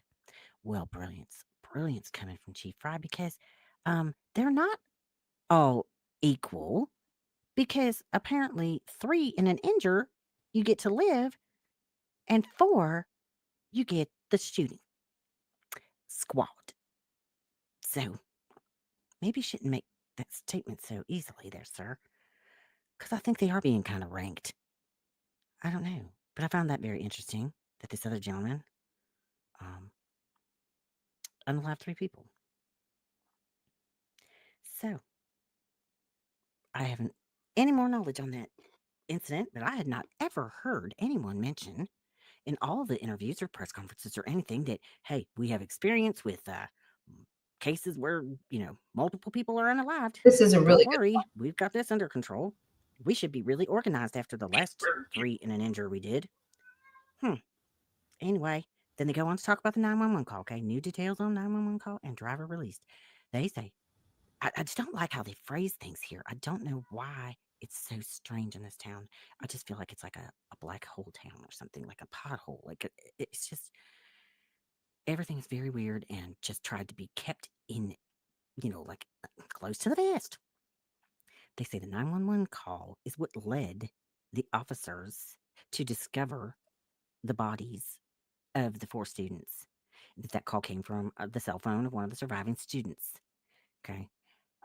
In a Facebook post on Saturday night, which I don't think the government offices should be able to use Facebook to do their little posts, because to look at those, you have to join Facebook.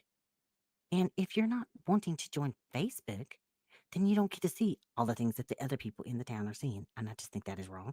Why are they? Okay, I'm going to comment on this. Hold on. Lazy and they don't want to make a website. Can't Mary make a website? He's an IT professional, isn't he? Okay, so a couple of good points she made.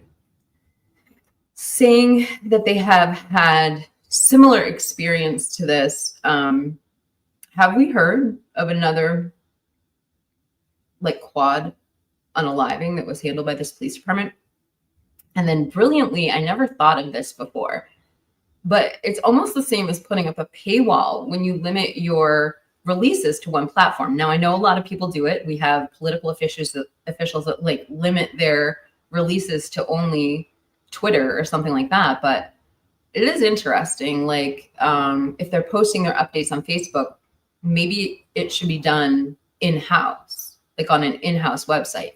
But then again, I hate to say it, Facebook's more circulated than YouTube even. It's always neck and neck, but Facebook does have allegedly more subscribers. I mean, there's a lot of debate about that. But I think that right now the competition between YouTube and Facebook, not to divert onto another subject, is Facebook slightly beating YouTube above watch time. But how many of those videos are YouTube videos? I don't know. Hey, I just reinstated. I tried to reinstate my old X account, the old Swamp Rose one. I don't think they never got back to me. So I started a new one. I just haven't done much with it yet.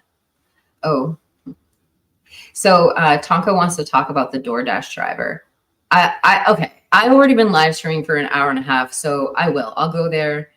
I'll rehash the DoorDash driver conversation we had yesterday because I've really gone over it in my head and I have a lot to say about it. So we're going to get to ISP Officer Snell in a moment. Let's go. Agrees. Anyway. Okay. They say it's an ongoing investigation. They're not going to say who placed the call on the 13th, but that it came from inside the residence. That's just like that horror movie. The caller was coming from inside the house. 2 other women who lived in the home were inside when the attack happened, said police. Those women are not believed to be suspects, were uninjured, and are cooperating, said Fry. Oh. Roommates, this is a great nice to see you anyway. Roommates are always, I think, important pieces. But everybody in this case is important at this time. Let that sink in. Roommates are always, I think, important pieces. But everybody in this case is important at this time. They're not going to be important later. And roommates are just pieces. Isn't that awesome? What a dolt. Yeah, I mean, I've got to agree with her in there. I mean, I understand probably why they were making those statements that way. They're trying to take blame and public backlash off of the roommates because just like she said at the beginning of that article, and just like we heard in What's the Obsession earlier in this live stream, the outrage, the backlash came from the 8-hour time delay. For those who just started tuning in, who missed what we played before this, What's the Obsession had done a survey on her channel, and she didn't even know what the hottest topic was, but by a mile, like something along the lines of like 2,300 people all said the number one mystery, the number one concern is that 8-hour time delay. So I can see the language that the police are using right now to tone down the criticism against the roommates. However, when you, like she said, to dismiss it to this degree in this article saying, oh, they're just pieces to the puzzle, you know, that's also simultaneously not true. I mean, they're the key witnesses in this event. Their testimony tells us basically the time of death and the time, the extent of the attack, the time of the attack. It puts that mystery audio that was recorded at 4:17 into play. It puts the audio and visuals that we have on Linda Lane into play. So they're not just pieces to this puzzle. They're our most valuable witnesses as far as we know, because we don't know what the evidence is. I'll let the video keep playing. I mean, okay. Facebook post said that the detectives believe the 2 women were out in Moscow separately, but returned home by 1. The pair did not wake up. Right here, folks. The pair did not wake up until an unspecified time later that day.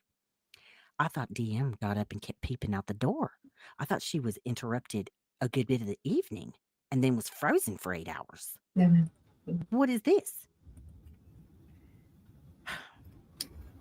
The call came shortly before noon, and Latah County Coroner Kathy Mabut said the students unalived in the early morning hours, which, you know, we know how qualified she is, requested aid for an unconscious person, and then they found the 4 unalived. I want to elaborate on this. They arrived. So on the subject of Mavitt, like we see how nervous she was in that press conference. I don't necessarily hold that against Mabbitt. Like, how could she not have been debriefed before that press conference? She was saying what they wanted her to say, I believe. I believe that's why she crossed her arms. I believe that why she looked withdrawn. Also reserve the right to believe maybe she was acting that way because it was her, she's not experienced on camera, and it was nervous. So I don't know, but I thought that was another good point I wanted to point out. They're once again here. They're like doubling down that they were not told on the phone anything about people being unalived. Like, the call led to the discovery, and now the unconscious person, but that's not what they found when they arrived. That's just really weird the way they're wording that. I don't care for it. So they go on to say the girls were at the grab truck and that they came in private vehicle at 1:45. Well, that's not what Olivia said, but anyway. Police said in the post, the driver is not believed to be a suspect. It's not what Olivia said. It's also like they still haven't figured out where Chapin and Cornetto were. I don't know why. Just all the, and I know they're general terms, like throwing out the term Uber, private driver, hired driver. It is odd about the discrepancies. Not saying it means anything, but I'm saying it just adds these layers of mystery in this case. Their timeline is not as important as the two girls. I don't know how you could draw a conclusion about any of it until you knew where everyone was and what happened to everyone leading up to that night. It's ridiculous. But said the students were in their beds, blah, blah, sleep, sure. But she did say there were defensive wounds on the hands of at least one student. Now, are you saying at least one student because you don't remember if it was more than one student? Or did you just get a quick peek and you only saw one set of hands, so you're not sure about the others because the boys were kicking you out the door? Something's wrong in this town, I'm telling you. I could believe that. But goes on to talk about how there's no indication that they were SA'd. You can't even determine what happened on 4 sets of hands. I really don't think I'm going to trust your opinion on if SA occurred. So it goes on to say that the detectives are seeking the surveillance videos taken from 3 a.m. to 6 a.m. 3 a.m. to 6 a.m. Not 1 a.m. Not, hey, how about everything you have after midnight? That is weird. That is a very shortened time frame. They list all the roads that they say they're bound in. I just find it ridiculous. Listen to that again. If SA occurred. So it goes on to say that the detectives are seeking the surveillance videos taken from 3 a.m. to 6 a.m. 3 a.m. to 6 a.m. Not 1 a.m. Not, hey, how about everything you have after midnight? That is weird. That is I agree. A very shortened time frame. They list all the roads that they say they're bound in. I just find. I mean, no, I can't agree with her more on that.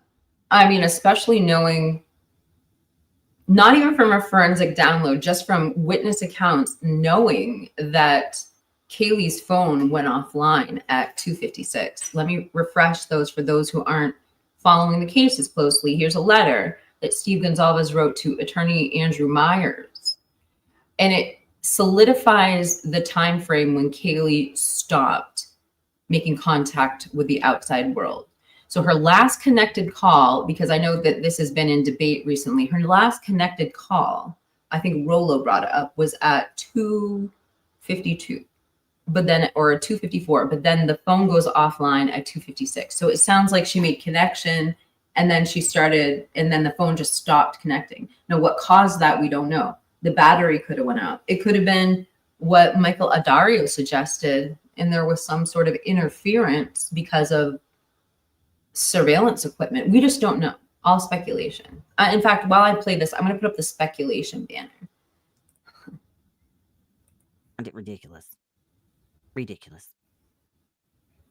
I mean, it does not take a rocket scientist to figure out that this was basically a shit show. Please, we need justice for Kaylee, Maddie, Xana, and Ethan. These people, their families are just broken. Tonka, who are the 3 people that Me lost? personally, We know Xana didn't because it her. scares me. I want to know that they got the person that is capable, or people that are capable of doing this. Because if they are running around, Okay, so the beginning of this whole live stream started out talking about the crime scene and a possible kill kit. So what I have to propose to you is, could a kill kit also include a signal jammer? Because that might explain why a signal went in and out, because we know we know that Xana was able to get her DoorDash via her phone and go on TikTok at 4:05ish, or well, she received it at 4:05 and she was back on TikTok at 4:12. So if it was a signal jammer, would be more probable, I don't know, than spy equipment, because you can turn it on and off. Then again, when we go back to spy equipment, and I'm using a very broad term because I don't want to use the term stingray, but in general, something like a stingray, if we were to speculate on that, although they're notorious for dropping calls, what they're really notorious for is dropping emergency phone calls. And that's always been my point on driving home, is how did these young people who probably are more attached to their phones than any of us, how did they not make a distress call? How did they not say, hey, Siri, you know, I feel like it would be my first instinct. Like, I feel like I get ready to dial 911 when I get scared. So I don't know. I'm not saying that there isn't an answer. I'm just saying I don't know it. And I'd love to hear your thoughts in the chat. it's going to happen again, folks. Or they're just going to laugh the whole time because they got away with it. Anyway. Signal jammers are Okay, illegal that's and my very rant. expensive. I didn't know that. I've heard about them at baseball games. This whole thing, if you would like to have any more details. I heard about someone using a signal jammer at a baseball game because, I don't know, they got sick of people using their cell phone. My signal is cutting in and out. I should just turn off that filter because it's like disappearing. Hold on. I was demonstrating makeup and filters to my members earlier. If you don't know what we're talking about, let's keep playing. You can rewind the live stream if you're interested. Oh, and look, they got some benches dedicated over here to the girls, probably, or all, maybe all of them, with a spectacular view of the lake they loved. Wait, hold on. All right, well, looky there, another unaliver in the bar. It's so weird though, Vivian, because harming. And I know it's like a constant, like, analyzing Steve's words when it comes to this case, but that's not what Steve said, not contradicting you. I'm just saying Steve makes it sound like the phone lost service. Let me just read it to you guys again. And Vivian, again, it's not to contradict you, just building on the conversation. Read this again. The last paragraph, it says, we're aware that neither Kaylee nor Maddie made a call to 911. I'd need to double check with the girls as they were the ones who accessed their accounts. According to my recollection, Kaylee's last phone call was to Jack at 2:56, after which her phone appeared to go offline. While there have been rumors of unusual events that night, we haven't found any corroborating reports, so we haven't officially published what we've heard within the first 24 hours. We maintain a few different narratives close to our chest to help us understand if the said source has knowledge that we have heard from direct sources. In a situation where information is sealed, closed, gagged, and redacted, these small details help us discern whether someone knows the true details related to this case or are simply spreading speculation. And so in a letter where he says something so powerful, just back to this line, Kaylee's last call was at 2:56, after which her phone appeared to go offline. What about her appearance? What about the phone's appearance made it go offline? Or are we just reading too much into his words? I don't know. What do you guys think? Drop it in the chat. Only get 4 years for a federal protected eagle and hawk black market. What are people wanting to do with this place? I just don't understand it. Oh, and then someone else here. Okay, so it was. Oh, right. safety first. Well, I don't know if Maddie Whatever is. happens here in the quaint little town of Mayberry, Moscow. Lock your doors, folks. Please, people of Moscow, be Going back to signal jammers, stingrays, Wi-Fi, all of that. Tonka brings up a good point, which is Brian's phone was offline as well, right around the same moment. So it does make me think of cell phone tower interceptors, but we don't know. And then, like William said down here, signal jammers are illegal and very expensive. Let me try and do that. It'll be better.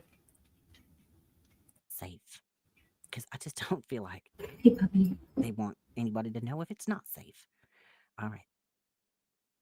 Bless all of you. Bless the Idaho4. All the families involved. That includes Mr. Koberger, who's innocent until proven guilty. These are all my opinions. It's just me ranting because I'm frustrated and I just had to vent it to my people. So, love to you all. Take care. Bye-bye.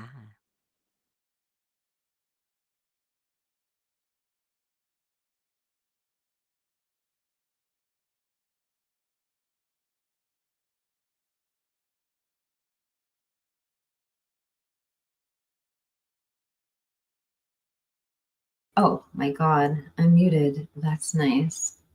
What I was just saying is, I think those are the best types of videos. When you're coming on to rant, you're coming on to tell someone something, you are speaking from your heart.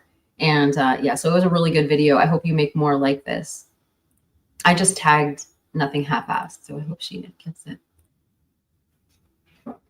So strange how one person can use, excuse me, how some people can use certain words in the same chat and others can't.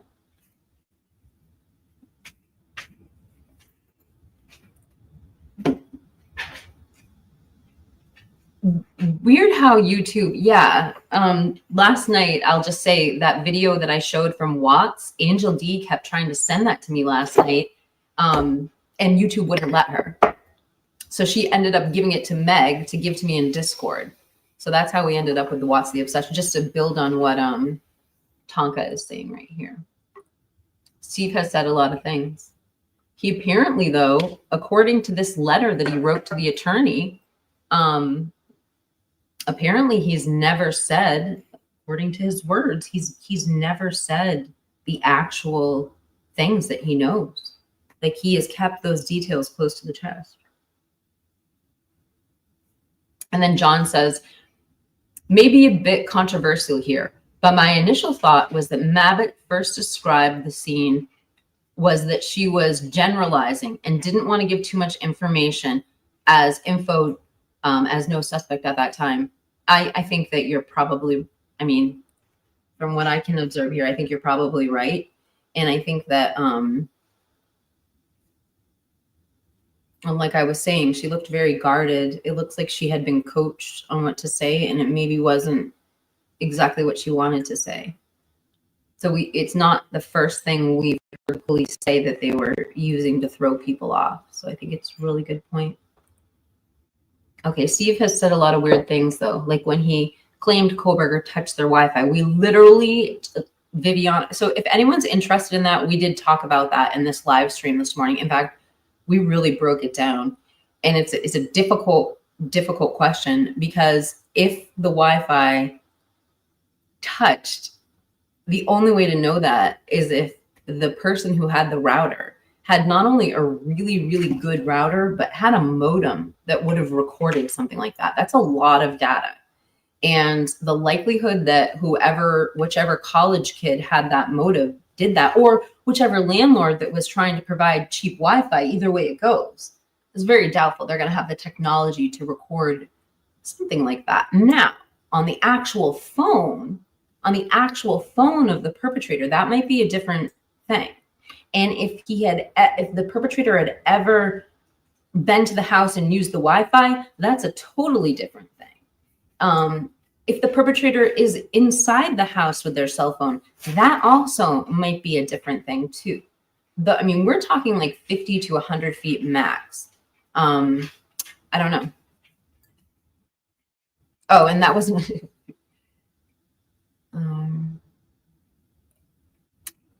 can tell you sitting at the can tell you sitting at the edge of my couch, my phone will lose service. Yeah. Oh, Mittens for Kittens is here. And Mittens says, wasn't there an internet outage that night? Or maybe it was just the university internet.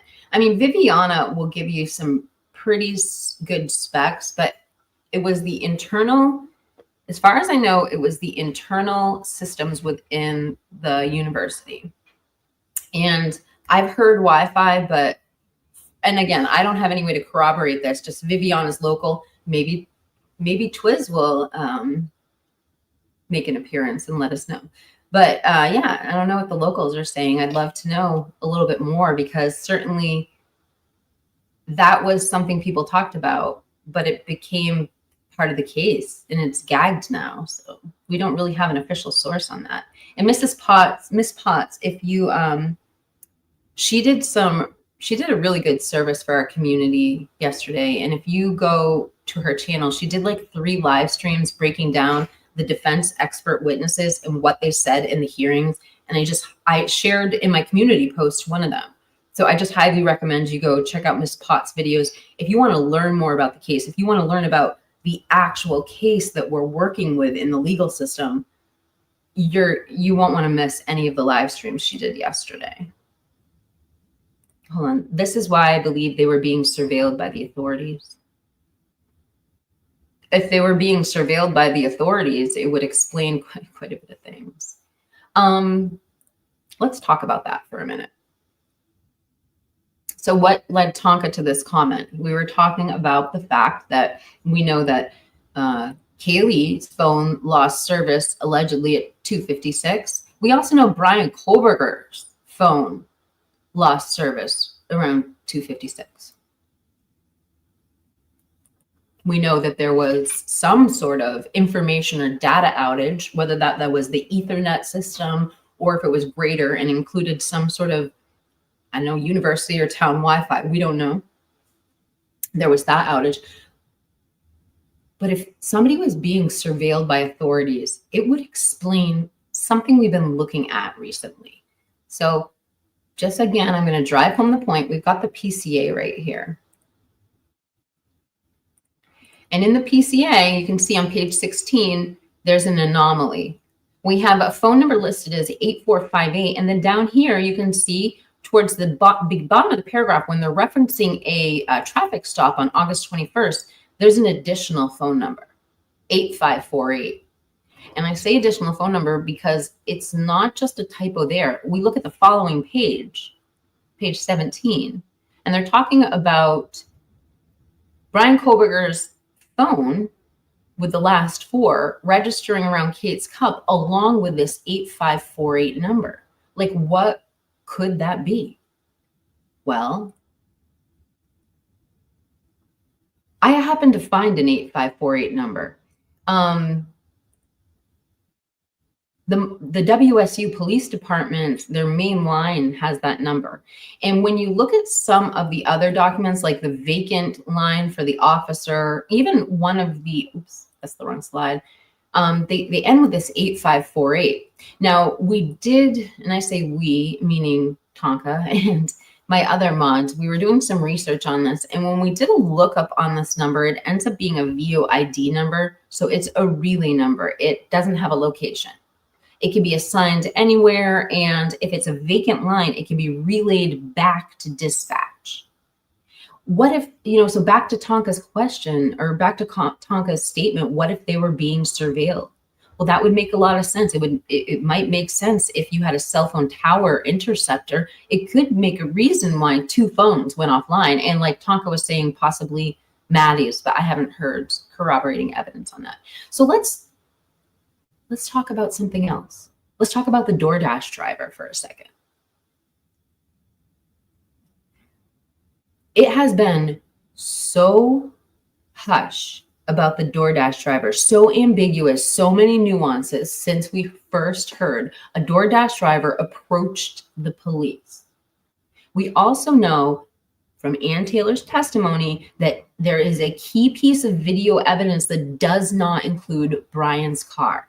We also know that as creators, we have spent so much time searching and speculating for which camera caught the 3-point turn. So I ask you this. If Ann Taylor has a photo that does not have a vehicle in it, and it happens to have also the car turning around or a 3-point, what type of camera would have both those things? Well, a camera that doesn't have a fixed position. What if there was a dash cam on the DoorDash? And that's where these images came from. And that's where the image that Ann Taylor's talking about that isn't of Brian's car comes from. But back to Tonka's comment, what if they were being surveilled? Well, there's another issue that brings up to me. Maybe that might have something to do with a very peculiar thing we've seen recently. And just to bring it up, here's the unredacted search warrant from Pennsylvania that also has the 8548 number in it. What if they were being surveilled? Here's a clip from the Statesman that was forwarded over to me in my community post. Let me read it to you. It comes from Tell It to L, and it was forwarded to me by Heather4.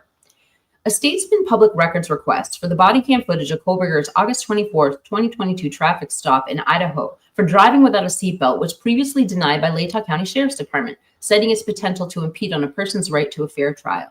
No written report on the stop exists, the department record manager said. So they're not just saying they're not releasing the report, they're saying it doesn't exist. Why would you have a traffic stop without a written report? And the reason they're not showing us this traffic stop is because it could impede on Brian's right to a fair trial. What about a traffic stop for a safety belt violation is going to impede on your right to a fair trial? However, if they were being surveilled, like was speculated earlier, it might explain why there's no record of it. It also might explain why a phone number that could potentially be connected back to WSU might have been there. But on the flip side of that, let's go back to the DoorDash driver for a second. What if the DoorDash driver was also, I'm going to just throw this out there, and if you've never heard this before, it's kind of the hook to this entire story. What if the DoorDash driver was close to law enforcement? I can think of a few other people who have inserted themselves in this case who have also said they were close to law enforcement. Can we say Josco, guys? But anyway, back to the DoorDash driver. What if he was close to law enforcement? And I'm not just pulling this, out of thin air. Did you know that there is a ISP officer with the last name Snell? And it was just brought up in my comments, and that's why I told everyone a moment ago I was going to switch to the DoorDash driver and talk about it for a second. I got a screenshot the other day along with a link that brought me to LinkedIn, to an actual public LinkedIn profile account of Aaron Snell. And he has been a DoorDash driver since October 2020.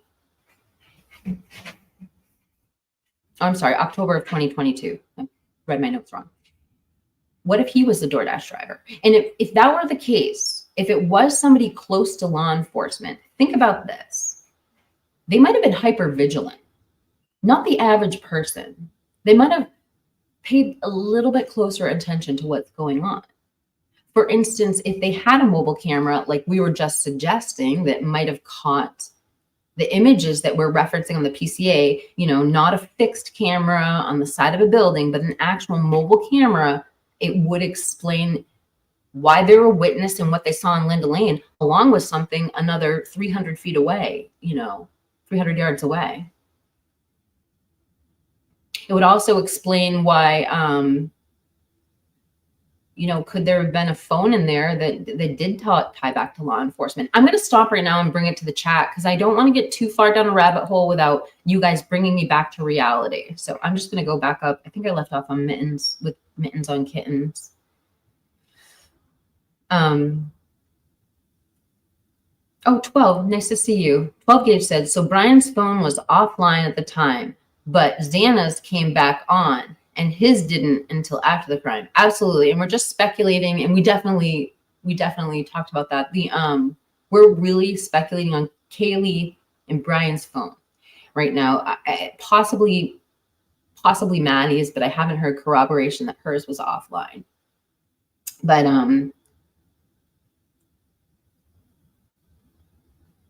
I mean, yeah, we know Xana. So that brought up a signal jammer. You know, maybe it wasn't some sort of cell phone tower interceptor. And this whole conversation, 12 Gauge, just so you know, the theme of this video, if you didn't see the title, is we're talking about the crime scene. And we've gone into depth about something that one of the victim's fathers brought up in an interview, which is, trigger warning, guys, the kill kit. It was alleged the perpetrator had a kill kit. And we've been discussing this. Could inside of that kill kit be a signal jammer? I mean, that's what a modern unaliver, I think, might do. I don't know. No internet outage. U of I website was offline for maintenance, but it didn't affect the internet. Thank you for clearing that up. I thought that's what you told me before. Yeah, and please visit Nothing Half-Assed. She provided us with some excellent content this morning. Whatever came of M's coat. Oh, gosh. Here we go. I'm going to bring up a picture for you guys, and we're going to talk about Maddie's coat for a second. It was clearly her coat, in my opinion, by the hydrant in the footage. Jeff, do we have the video? Hold on. I might have the video right here. I do. Let's watch the video, you guys.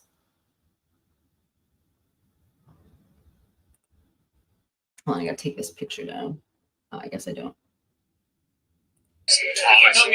Luke, Timo. Grub truck, obviously. Sorry about that. Hold on. When police found him, Mr. Koberger, as with any other criminal defendant, is presumed innocent unless and until proven guilty in a court of law. So that remains the case. But certainly for the investigation and the interest of the investigators in building the case layer by layer, that was a significant find. this search warrant confirms Brian Koberger was under police surveillance for several weeks before he was arrested, and officials believe. I don't know what that was from. That was something somebody sent me. Hold on, let me take this image down. Okay. The question was Maddie's jacket, and what I'm trying to do is pull up. I actually have a photograph of them. I thought I had the video, but apparently I don't. But let me bring up the photo of Maddie's jacket so you guys can all know what the chat is talking about.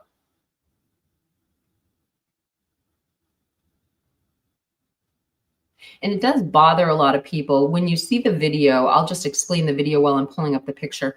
You see law enforcement, and this is literally, so you see the King Road home, the border of the actual property where it meets the road, there's a fire hydrant. It's on the property. And you see the police pick up the jacket that's on the ground, kind of turn it around, and then toss it back down. And a lot of people said, oh, well, they probably came back and collected it afterwards, blah, blah, blah. But a lot of people were bothered by that, and they didn't think they should be handling evidence that way. Here it is.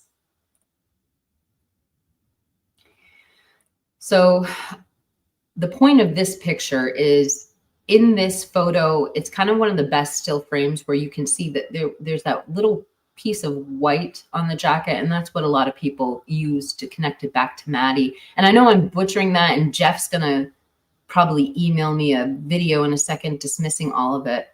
But now that I'm in my video section, I have to show you guys something. I've never fully reported on this story, but I'm gonna take a minute to do it right now. The theme of this is crime scene, and I've got something to show you. I've only showed this once before on my channel. I'm actually a little nervous. I'm not trying to be a jerk, but I want to bring this to your attention. Do you guys remember when Christy Gonzalez said they received stuff back from the house? and there was a little squishy, like juicy fruit juice thing, like for a little kid, stuff like that they found in the trash. And then you see her facial expression completely change, her vocal tone shifts, and she goes, and it looks like they didn't even search through it. Did you guys know that allegedly speculation, the trash was collected at King Road and they followed the truck to the landfill?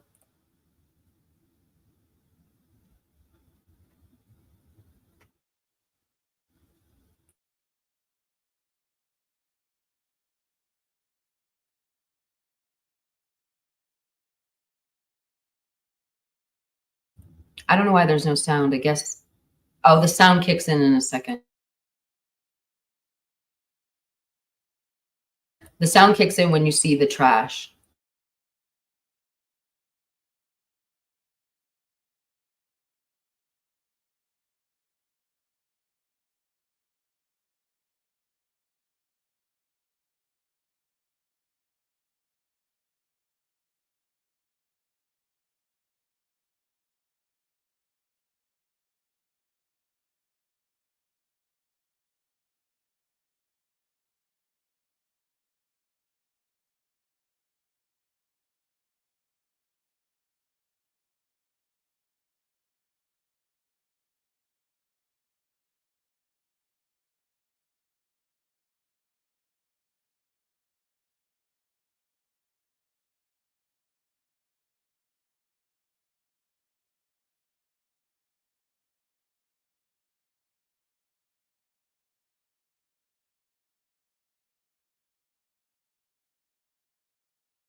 All right, you guys. So I've never really gone into depth about that footage because it breaks my heart and I don't like talking about the investigators in such a negative light. But that information has bothered me so much, I haven't shared it with you before. I don't know what to think of it.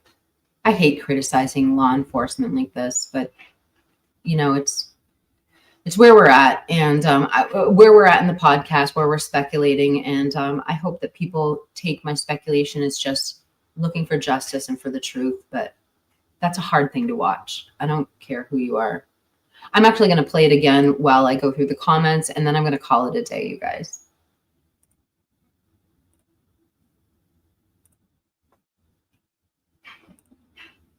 Oh, and I also have to tell you, this footage, this very unique and rare footage, was brought to me by Mikey S. And if you guys see Mikey around, tell him thank you, and we appreciate everything he provides for the show and for this channel.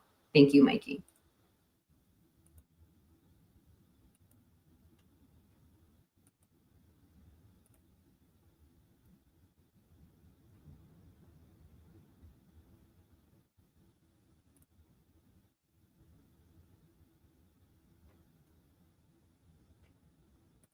We'll get back to that in a second, Ms. Potts. Let's start it.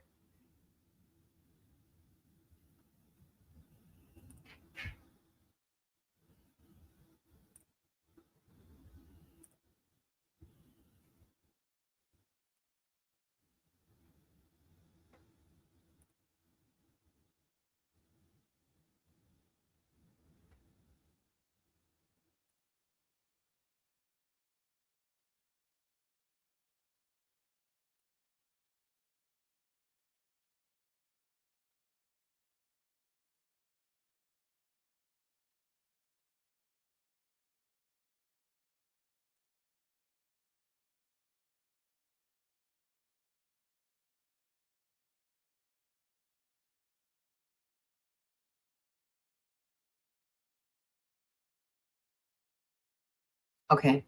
There's some incredible comments here I just wanted to bring up. Mrs. Potts left a few, and she's just freshly gone over this testimony. It's worth it to listen to what she has to say here. I want to know why the FBI was acquiring a device that conducts drive tests on October 2022 that left the factory properly functioning. And that same device was used in this case on December 2022 malfunctions. I think we're going to combine that with something else I heard in your live stream, which really did bother me as well. Again, I hate bringing up these things, but they were talking about when they were trying to put together the location of Brian and they hadn't upgraded their system yet. And I never really caught that before. But I mean, if you were at your own job, if you worked for a corporation, let's just say you worked in an important job that had to do with something to do with safety, like you worked at a hospital or a fire department, and let's just say you ran some sort of incredibly important program, and you knew you needed an update, but you decided you're going to run the program for this really important thing before upgrading. You would be negligent, and in certain instances, I do believe liable. I do believe that is a negligence thing. And all of us know that we should be upgrading our software, particularly when we're doing something really, really important. And Ms. Potts says that is what Sy testified to. William Tardy says the cops are trying to insinuate he turned off his phone, not connecting to anything. I mean, I've always interpreted that way too, William, but then we go ahead and we see that the way Steve worded his is so similar in that letter to the Attorney Myers. Tonka agrees with Ms. Potts. Ms. Potts says December 23rd, 2020, the warrant was for 3 things, according to Sy: the AT&T 6 months of data, the trap and trace, and permission to use the cell site simulator. Oh gosh, all used in conjunction. Oh, come on. All right, I think I need to go. Was that the one you? I gotta get that. I gotta get that timestamp. It's interesting. One of the girls lived off campus, so even if the web page maintenance had caused an internet outage, it would not have been affected on the campus.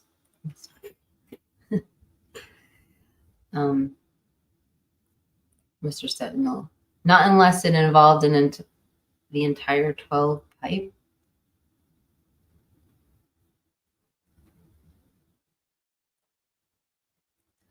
Oh, on my Wi-Fi wouldn't matter if I cloned your internet after I gained access. The fake one identical to yours would be created. And soon as you click back, reconnect and take over your devices. I know that Wi-Fi is like one of the most dangerous things for getting your phone hacked. I guess that explains how. I'm going to post a video in Discord after this. Thank you. Oh, you're going to post my video in Discord? Thank you. Or I don't know what you're saying, but I'll look in Discord, Tonka. Thank you. Okay, thank you for clarifying.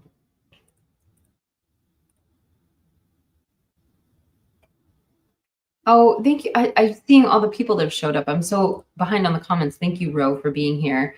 I saw that Trisha was here. Oh, Thomas, you made it back to this one too. Here's a thought. Who and what is worth protecting, and 4 young students should lose their lives and another face conviction is possible execution? Who would have that kind of power? You would have to have extraordinary power. And hi, Dean. Dean, we started playing your clip from Grub Truck. I'll play it while I'm looking through the comments. Dean brought this up the other day. Luke, TiVo. Luke, TiVo. Luke, TiVo. Really soft. Luke. I can't remember what we were trying to hear there.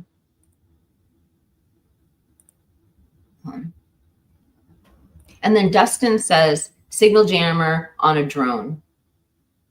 We don't know, like that was $1 million piece of equipment I was talking about. A portable Stingray is about the size of a bread box. It's roughly the shape of a bread box too, because I've heard people talk about the undercover car in Banfield, and they have what looks like a lot, to me, it looks like a Pow Pow case. And now that I've really looked at it, I think it might be a non-lethal, but it's not the shape of a portable Stingray, but knowing there was a stingray in play, knowing Cy said it on the stand, knowing it was a portable stingray and not in a fixed position. Number one, it brings up, where was it? Was it in a van or was it in a car?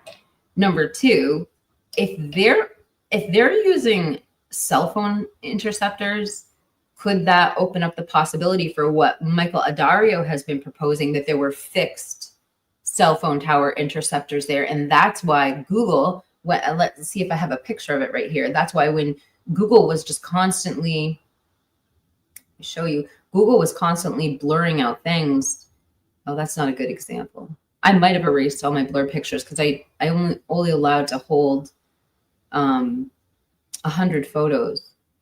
But Google would come and there are certain areas that were blurred out, and people can request to have like their house blurred out on Google Maps, but these were weird. They were like trees and like power lines. It's totally plausible for people to speculate that they were blurring out something for law enforcement.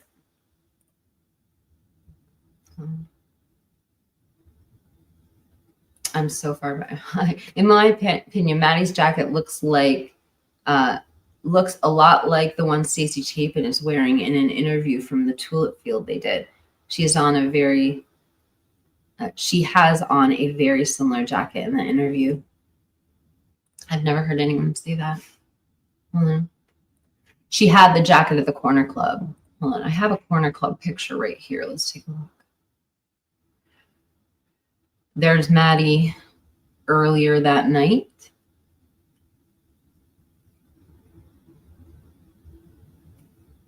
And there's Maddie at the Corner Club. Let me take your comment down. It's not a great picture, but it does look like, we know she had a gray or light colored sweatshirt on. It does look like she has a black jacket on.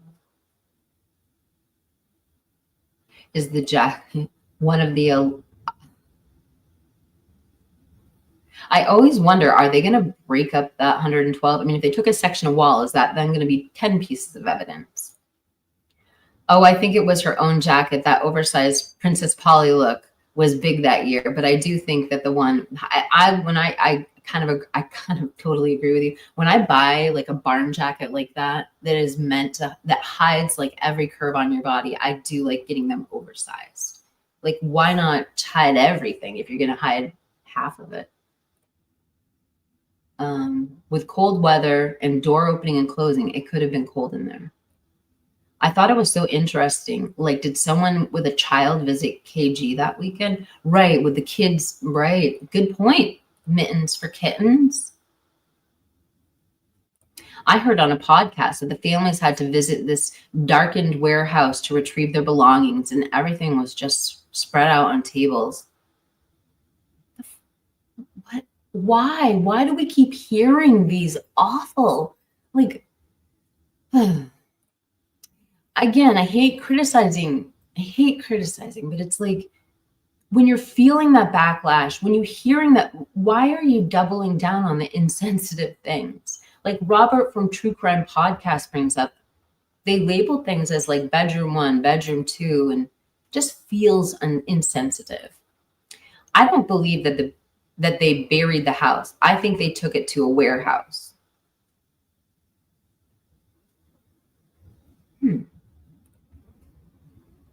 Wait, Wonka. The one that caught on fire. Okay, I wasn't going to bring it up, but I'm going to bring it up. So, okay. I'm going to talk about rumors and speculation for a second. So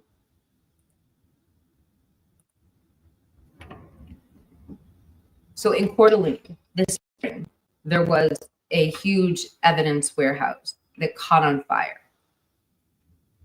The fire was caused allegedly by electric bikes that overheated, or their batteries or something along those lines. But the rumor is that possibly one of the victims had an apartment in Coeur d'Alene. The rumor was that, and this was all leaked. So none of this is corroborated. I have no sources for this, but I'm telling you what Ro is mentioning to Tonka. is that the Coeur d'Alene apartment had evidence collected from it. What was speculated was a laptop, and that it was brought to the evidence locker that then caught on fire this spring. And it was, you know, I brought this up to my husband the other day, and he was like, oh, I don't remember that. And I'm like, yeah, I don't understand how that wasn't like a huge headline for everyone who covers this case. Could it be just one of those things that we watch get brushed under the rug? But the only pushback I would have on that is in this account where people were saying that one of the roommates had the Coeur d'Alene apartment, the FBI found some evidence there and then brought it back to the storage locker, which caught on fire. And this is all real. Really, the Coeur d'Alene storage facility caught on fire and burnt down and destroyed the evidence there with smoke. My question would be this to you who might believe this rumor. If it was FBI who did search and collect evidence, why would the FBI bring that back to a storage locker in Coeur d'Alene? I would assume the FBI collecting evidence would bring that back to evidence to the FBI, but I don't know. And I have no background to tell me either way. Oh, back to the garbage trucks. I understood they had the garbage truck take the trash to the police facility and not to the landfill. How did the garbage even get collected that morning? I guess the 8-hour time delay. I don't know. It is kind of unusual for college-age kids to eat squeezy applesauce, but I can tell you I'm a grown woman who eats Go-Gurt occasionally. I'm not a big yogurt fan, but I did recently have a Go-Gurt. And I also eat a lot of applesauce, not out of a squeezy thing, but I do eat applesauce cups. So I am one of those adults. I also drink Capri Suns. I'm like a child. So it's not out of the realm of possibility. I'm just throwing it out there. You have heard that too. All right. So I don't know why. I know I wouldn't buy them, but maybe it's been postulated that Olivia was already in Washington when this happened. Oh, Olivia. I don't know what we're talking about. I'm sorry. I just got here. I don't know what I've missed, but I'd like to say howdy to everyone. Sorry, I should read the comments before I display them.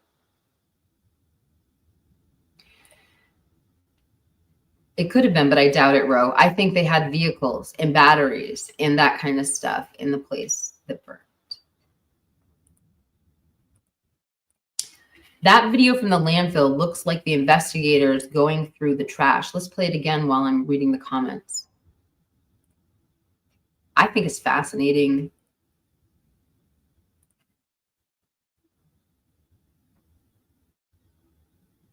Yeah, thank you, Mrs. Potts, for pulling out all the stops and reviewing all the hearings. You did a really good service for our community yesterday.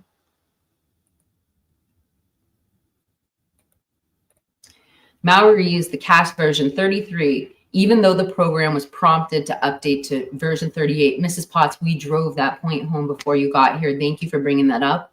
I'm outraged by it. Any of us would be considered negligent in our jobs if we ran an important program and it needed an update. That would be like running DNA machines without doing any software updates. Okay, these are the important pictures. I'm going to take down the comment. I know, John. I want to post pics all the time. I think the exact same thing. That's the one way YouTube could improve. It's good to see you. Oh, thank you, Miss Potts, for the timestamp. I appreciate it. I will be bringing that up. Hey, ladies, Speedwell. Thank you for being here. I appreciate you showing up. So obviously we don't see, okay, so this looks like the warehouse. This definitely isn't the landfill. Yeah. I mean, they did the right thing. They intervened. I guess the real question is, did they not have the trash because of the 8-hour delay, or was there, I don't know, what's going on? Case just gets weirder and weirder. Okay. Sounds like she points and says the truck is right here. That's what it was. Let's play that video again. Luke, TiVo, Like Luke, TiVo. Like Luke, TiVo. Really soft. She points and says the truck is. Like Luke, TiVo. Like Luke, TiVo. Like Luke, TiVo. Really soft. I mean, it sounds like it said twice. It sounds like it says the truck here, and then you hear her clearly saying in her much softer voice, "The truck is here." Play it again. Like Luke, TiVo. Like Luke, TiVo. Like Luke, TiVo. Really solid. Like Luke, TiVo. Really solid. Like.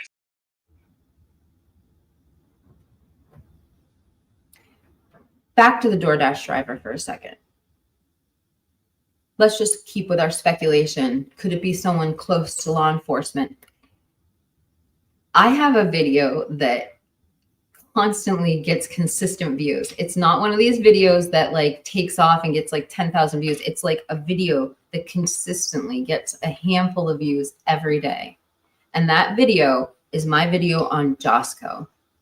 And let's just talk about the DoorDash driver. If the DoorDash driver, speculation here, was somebody close to law enforcement, such as the person in LinkedIn we talked about a few moments ago, who has a parent who actually worked in this case and might be hyper vigilant to surveillance, and was a DoorDash driver in that area, if they were close to law enforcement and they weren't allowed to talk, even before the gag order, would that explain why somebody used the outlet and claimed to be law enforcement in this video? Hey there, to those of you interested in hearing this report, I just want to let you know that I'm a relative of someone inside the investigation into the quadruple homicide. I'm a relative of someone inside the investigation. I don't want to be any more specific than that because I don't want to put anybody in a challenging or contentious situation regarding their continued employment. And I will say what I'm about to tell you is secondhand, but it is from what I believe to be a very reliable source. Again, this can only be considered a rumor as I don't have firsthand knowledge. I never planned on posting any of this information out of respect for the victims' families. However, now that one of the victims' fathers has released some of the gruesome details himself, I'd like to share some of the investigative theory. As you know, the two women were found in the same bed, but with similar wounds. That's what's being reported.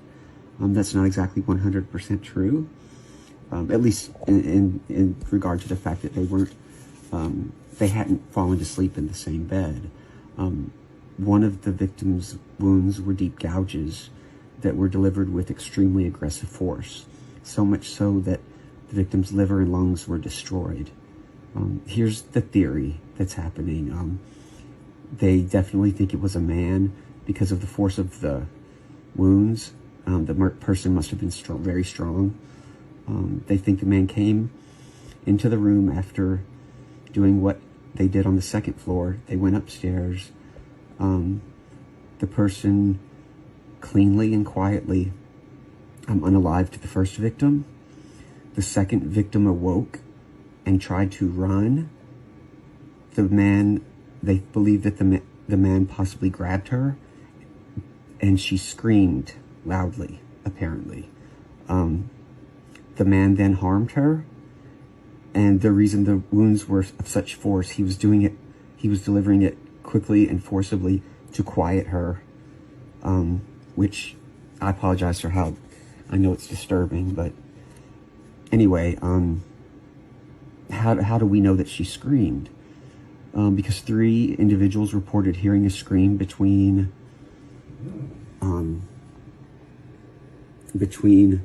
3:45 and 4 o'clock. That's why the police have such a specific time frame as to when the murders occurred, because I don't know if you noticed, but the authorities weren't called the next day until late in the morning, yet they had a very specific time frame when the murder happened. They think the scream is why.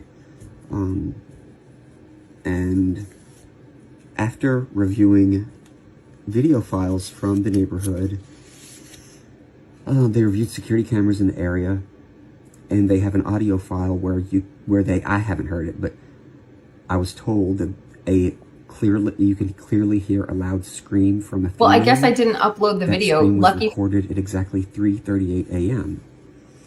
Neighbors say they didn't call the police because they said there's often loud noise coming from the house. I was told that there are parties there all the time. Again, I don't know if that's true, but it's what I was told. The weapon used was a long serrated-edged hunting knife with a fixed blade. The weapon had not been in the house. The person brought it with them and took it when they left.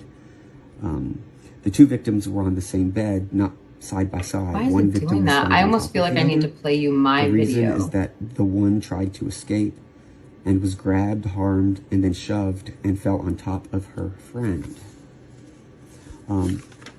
That is why there's a lot of blood mixtures on this. Okay, well, we're not going to play this if it's not going to. They're also desperately looking for this white car. You guys, I don't want to start telling you a story. A&W gas station. I don't even know what that is, but anyway, that's, again, it could be wrong. I was just told it was seen speeding by an A&W gas station / hangout at 3:45. Now, if the scream was recorded at 3:38 and the car sped by at 3:45, it's a very tight time frame, but it is possible that the person left immediately and rushed and was seen speeding by. Also, the scream may have been what caused the person to quickly leave. That scream could have been what saved the other two roommates' lives. I don't know what's up with this video, why it's not so playing. they sped away. Again, this is all just rumor. Take it for what it is. I just pray for these young people. I hope they rest in peace and that their families can find peace after this horrible crime. And I hope that the person who committed it can be brought to justice. Thanks a lot. So I just am going back to this because, I mean, I just like in the chat that we're all in agreement with Dean's video. And again, I give credit to Dean A in the chat. He has sent me some of the most fascinating Grub Truck and Linda Lane clips that I've ever heard. So let's play it again. Agreeing with what Miss Potts is saying. Is this the private driver they're talking about? Like Luke, TiVo. Like Luke, TiVo. Like Luke, TiVo. Really solid. Like Luke, TiVo. Really solid. Like Luke, TiVo. Really solid. I don't know. I'd love to hear what you guys think in the chat. And come on. Wait, no, I don't think it's BK. Well, the reason I brought Josco up, and I mean, it's not like I actually think Josco was involved as the perpetrator in the crime, but we have been talking about the DoorDash driver, and we've been talking about another DoorDash driver in the area who has connections to law enforcement. And it made me think of this video that I had access to because obviously somebody else claimed they had connection to law enforcement early on. What? Wait. They are the only ones in a position to be communicating about that vehicle is visible. The controversy just thickens for those who just started tuning in with us because we were reading earlier about this post from the Statesman where Brian Kohlberger was pulled over on August 21st, and they have no written report for that. And they won't release the body cam footage because they said that it will impede on Brian's right to a fair trial. But we all kind of are going back to that clip from the hearing where Ann Taylor says very clearly to all of us that the key piece of evidence that the prosecution is trying to use has zero to do with Brian's car. And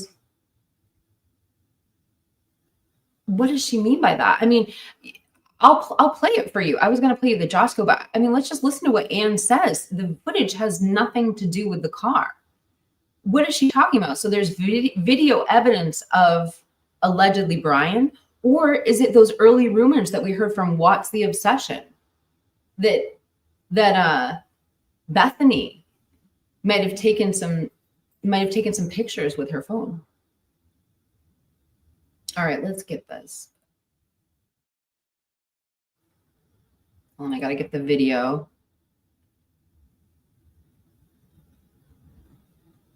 Oddities, and I did it in, okay, speculations about proof. Here we go.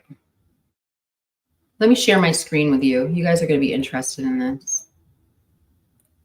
This is Anne's testimony about the key evidence that she hadn't received from the prosecution at this time. And she was basically begging them for it at this time. It's only a 1-minute clip. And the discovery you're talking about is a video of the car? No, that I'm not talking about any video of Brian's car, unless there's video that shows it elsewhere that I haven't gotten to yet, which may be possible given the fact that there's a lot I haven't seen yet. All right, so thank you for joining me today. This is going to be a really interesting video. I encourage you to watch it until the end. And in case this is your first time here, my name is Swamp Rose, and this podcast covers the Idaho4 case, or the case against Brian Koberger. And now, after all this time, we have a date of trial, which is August 11th, 2025. Now, the document that I have pulled up in front of us is the redacted order governing further criminal proceedings and notice of trial setting. And I'm going down to page 2. And before I start, I have a really explosive soundbite from Ann Taylor, but I want to read you this first to set it up. All right, so this is the redacted order governing further criminal proceedings and notice of trial setting.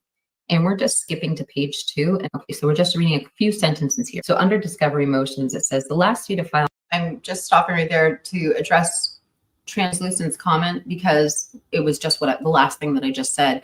In the video that we just watched from What's the Obsession, what prompted all of the questions she was asking about the surviving roommates and the PCA was she opened with that. She was opening with the statement from Ethan's, I didn't realize it was brothers. I thought it was his in-laws. And I was referencing back to the Facebook posts from the in-laws saying, please look into the roommates a little bit more. Now that was in the early days. That was before they had a suspect, but we're just laying the facts out to you guys as they came to us. Motions to compel regarding any unknown unresolved issues is November 14th, 2024. All motions governing by ICR 12, including motions to suppress evidence, are due on the same date, November 14th. And then the hearing about these motions will be held on January 23rd, 25 at 9 a.m. So we don't know where they're at in the proceedings, but I have an idea of what Anne is asking for. I want you to listen to this explosive soundbite. It's only a minute long. So a lot of people have let this moment go. And the discovery you're talking about is a video of the car? No, What do you? So the video that we talk about is one that I think the state's going to use in its case that I don't have full video on, that I'm not talking about any video of Brian's car. When I'm talking about an alibi defense, unless there's video that shows it elsewhere that I haven't gotten to yet, which may be possible given the fact that there's a lot I haven't seen yet, what that is going to show and what the drive testing data is going to show and what other reports related to that are going to be things that my pay very close attention to the body language. And that's why I did this side by side, So you could see the body language of the prosecution when she starts talking about this and how they start interacting with each other. I also want to reiterate what she just said without, playing the video again. She distinctly says to the judge residing over this case, I am not talking about video of Brian's car. And then she says, unless it's elsewhere. So she's either talking about something that was captured on the video or the video was elsewhere. Back to the DoorDash driver. Could we be looking for a camera that isn't fixed? All of us, I was just telling everyone earlier, all of us have speculated which camera caught that 3-point turn and something on Linda Lane. If it was a mobile camera, if it was the DoorDash, if they had a mounted camera, that would attest for multiple places. And it would explain why on the stand right now, Anne is saying, unless the video is elsewhere, somewhere else I haven't seen. Don't forget, DoorDash was subpoenaed for 3 months back. Expert needs to finish our investigation and things that I need to formulate my cross-examination against the state's expert. So when I'm telling you that I'm going to do those things in alibi, I can't tell you more than that right now, but that's how we're going to support Brian's alibi. I assume what she has to say just isn't appropriate without proper context. But what intrigued me most, but this is important for Brian's alibi. And I think that was another thing I wanted to emphasize on you. This clip is only a minute long. Yes, I'm gonna play it again. But she says, just while pointing these things out, she says, this supports Brian's alibi. Is a video of the car? No, What do you? So the video that we talk about is one that I think the state's going to use in its case that I don't have full video on, that I'm not talking about any video of Brian's car. When I'm talking about an alibi defense, unless there's video that shows it elsewhere that I haven't gotten to yet, which may be possible given the fact that there's a lot I haven't seen yet, what that is going to show and what the drive testing data is going to show and what other reports related to that are going to be things that my expert needs to finish our investigation and things that I need to formulate my cross-examination against the state's expert. So when I'm telling you that I'm going to do those things in alibi, I can't tell you more than that right now, but that's how we're going to support Brian's alibi. I assume what she has to say just isn't appropriate without proper context. But what intrigued me most about this clip is what she says about the video. The video is not about his car. Just think about what you heard for a minute. The video, she's not talking about a video of Brian's car. They're not talking about a traffic cam or a ring cam or a security cam. Or are they? Did they capture him allegedly outside of his car? Are they talking about the DoorDash cam? The DoorDash driver was right there on Linda Lane, and maybe he had a dash cam. We had so much talk about Uber. We had one of the family members saying that, so remember all the talk about the Uber driver? If there was an Uber driver dropping someone off, could they have a dash cam? Could Brian Kohlberger have taken a video of himself that night? Just speculating here. I mean, this video could be something that helps or hurts him. Or are they referencing another person? They've said flat out that Bethany may have exculpatory evidence, and we hear video of suspect video. I have two other theories though, and I'm going to tie them into a soundbite. Okay, so I have a soundbite for you that is extremely rare. A very early soundbite from Steve Gonzalez, and I want to pose two questions to you before I do. Just want to show you this in the PCA really quickly. I am looking at the PCA right here, and I want to remind you of this very odd sentence. The combination of DM's statements to law enforcement, reviews of forensic downloads of records of BF and DM's phone, and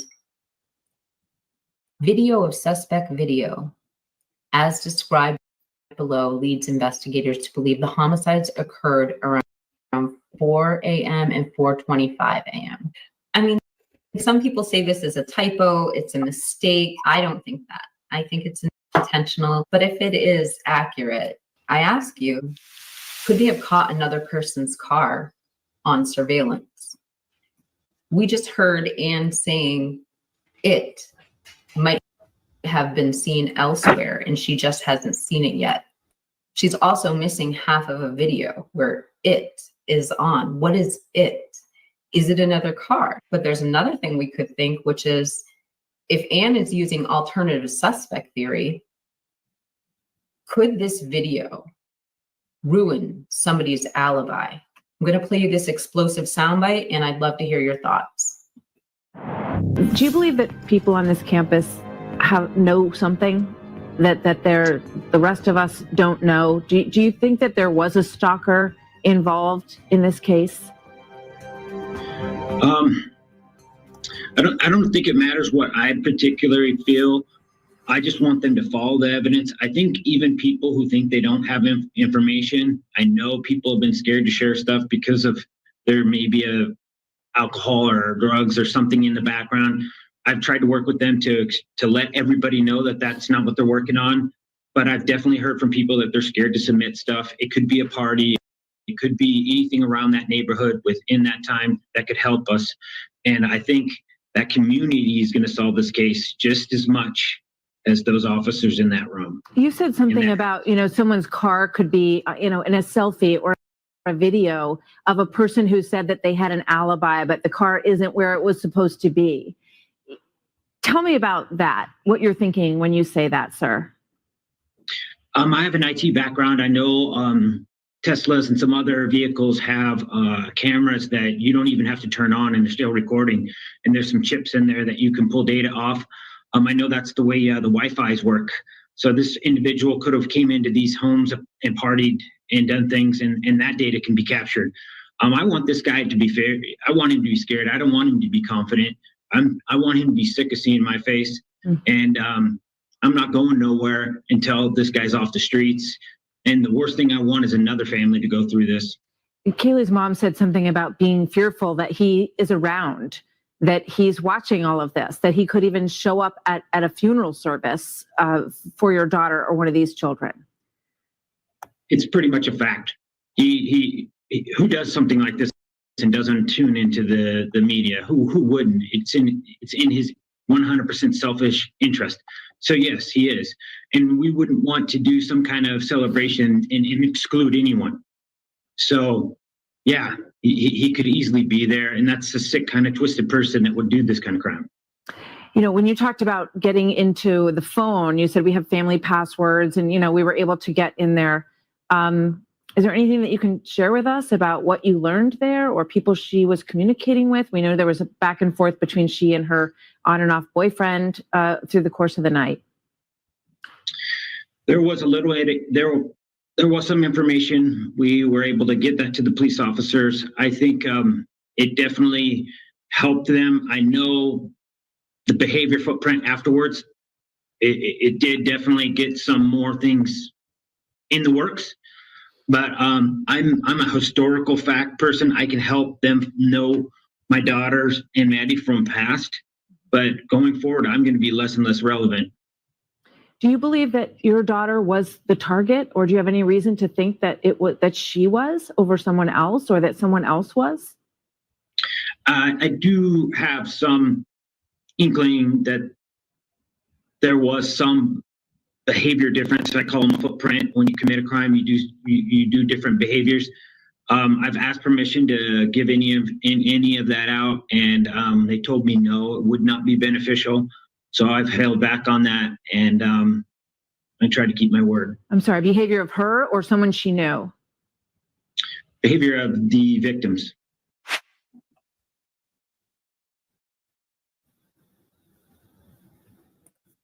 Okay, thank you so much. Sorry, it was muted. I really want to read this comment by Miss Potts. She says, I'd like to know what he means when he says behavioral footprint of the victims afterwards, based on what he found when getting into the phones. afterwards.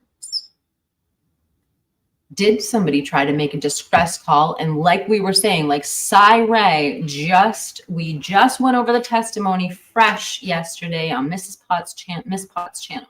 Ray said there was a stingray out there. What was the behavioral footprint afterwards? Did somebody try to make a distress call and was unsuccessful? Is that what's going on here? Is that the problem with this 8-hour time delay? I don't know. This case is so confusing. But what did he mean by the behavioral changes afterwards? And I want to pose this to you because this could be what he means now that I'm processing all this. They never got Kaylee's phone back. The family allegedly never got Kaylee's phone back. So like Ms. Potts is pointing out, if he's saying the behavioral changes afterwards, did that phone relocate after the crime? Was the phone destroyed in the crime and that's why they never got it back? But afterwards, I don't know. Really interesting that you picked up on that. Busted Flush says there was no stalker. Bill Thompson said in court, there was no stalker.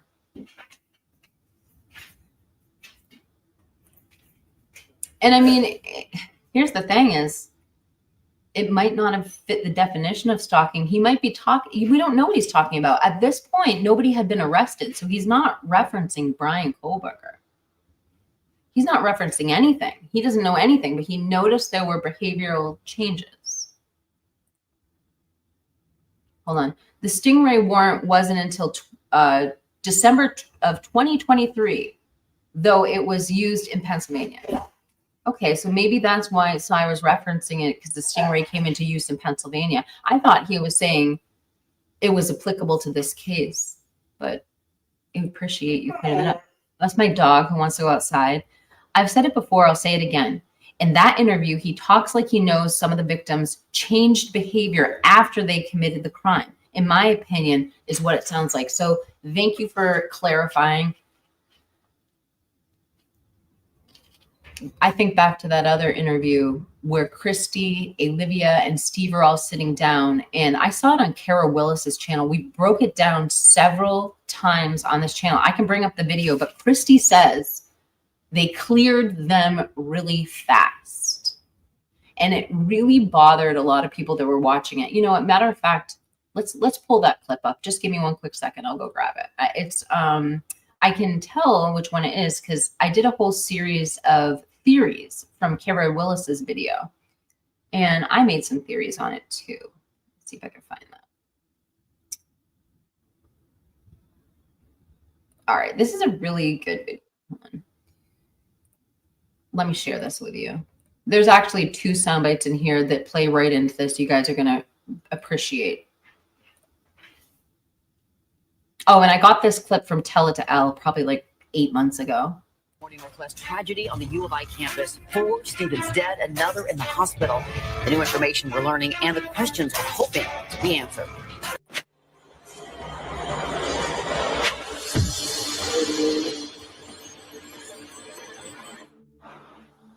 Welcome back. We're going to go over a couple things I've been talking about in my videos. And okay, so I have made a little video to start our live stream off with.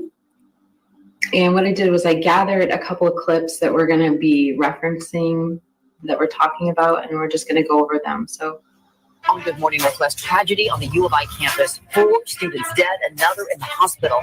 The new information we're learning and the questions we're hoping to be answered. On Good Morning Northwest tragedy on the U of I campus. 4 students dead, another in the hospital. The new information we're learning and the questions we're hoping to be answered. On Good Morning Northwest tragedy on the U of I campus. 4 students dead, another in the hospital. The new information we're learning and the questions we're hoping to be answered. And I bring that up because I tried to go find this segment and I couldn't. The news station, by the way, is just so you can go back and know what my source is. Maybe you'll have better luck than me. It's KXLY. I'm going to play you a little bit of the video that I just released about a possible witness / informant. And I'm going to give you my thoughts on this. There was a ton of comments and people have some really strong opinions on this. Did Unfiltered Lucky pull out a detail that law enforcement tried to bury? 4 passed, 1 to the hospital. Is that a survivor? Could that potentially be a witness?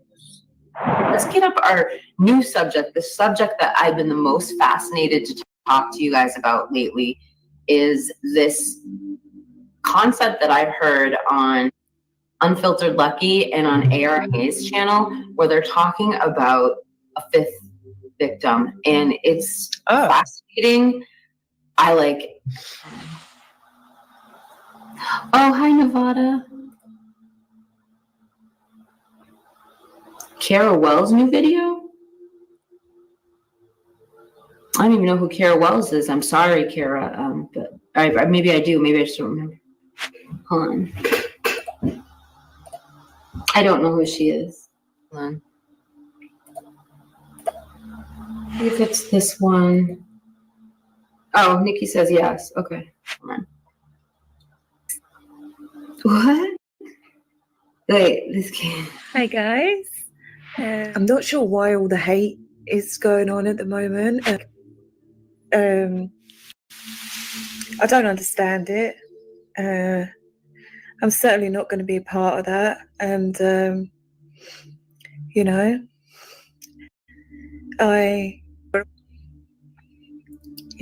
people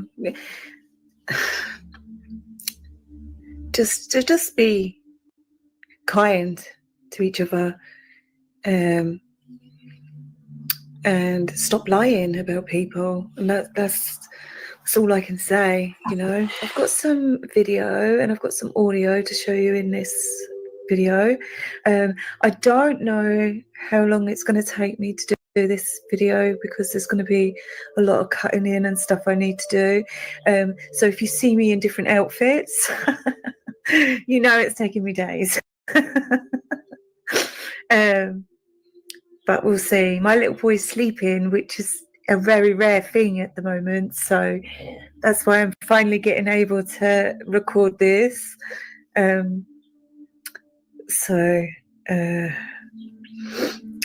am going to pause there because Viviana I remember us having this conversation that you were reaching out to the reporter that I had in that clip and the fire chief, and where's my starred comments? And you said, according to the fire chief, no one was transported to the hospital. As soon as you see DD deliver, then EB could be the witness protection. I don't know what we're talking, but I'm glad you did reach out to them. And that kind of, I saw Mittens for Kittens made a comment that I wanted to show as well. Mittens says, I wonder if that other in the hospital was DM, if she passed out at the scene, allegedly, in my opinion, protected. I couldn't agree with you more. Mittens, because I made a response video to this, and at the end of my response video, that's what I said, is I believe one of these kids passed out from the carnage they had just seen. I also wanted to talk about the fact that all this other unknown DNA that nobody cares about, forget about that. Nothing to see here. And I don't think people really are understanding what I'm trying to get at with it. Because Steve Gonsalves said, I have put it up before, and again, not many people pick up on this stuff. But Steve Gonsalves, they were speaking, it was Christy, Olivia and Steve. They were on the sofa. Was it the Brian Enton? Or I think it might have been one of the interviews he did with them in the house. I'll try and find it and put it on, but if not, you've all seen them by now. So, and thank you. They were asked about the alibis, and Steve was saying he didn't understand why alibis couldn't be shared with him. And he was pretty upset about that, as we all would be. as everybody would be. And then he started saying she just missed him. She just missed him. And then Christy interrupted, saying what she was saying about the girls in the house, you know, about she doesn't really know them, and, you know. So Steve Gonsalves already knew that there was no witness in that house to what happened. Nobody was in the house that witnessed it. Steve Gonsalves said it himself. He says, why can't they share her alibi? Exactly. Why can't they share her alibi? Number one. Okay, we're gonna get to the clip, you guys. Why can't they share her alibi? Exactly. Why can't they share her alibi? Number one. Number two, he said, she just missed him. She just missed him.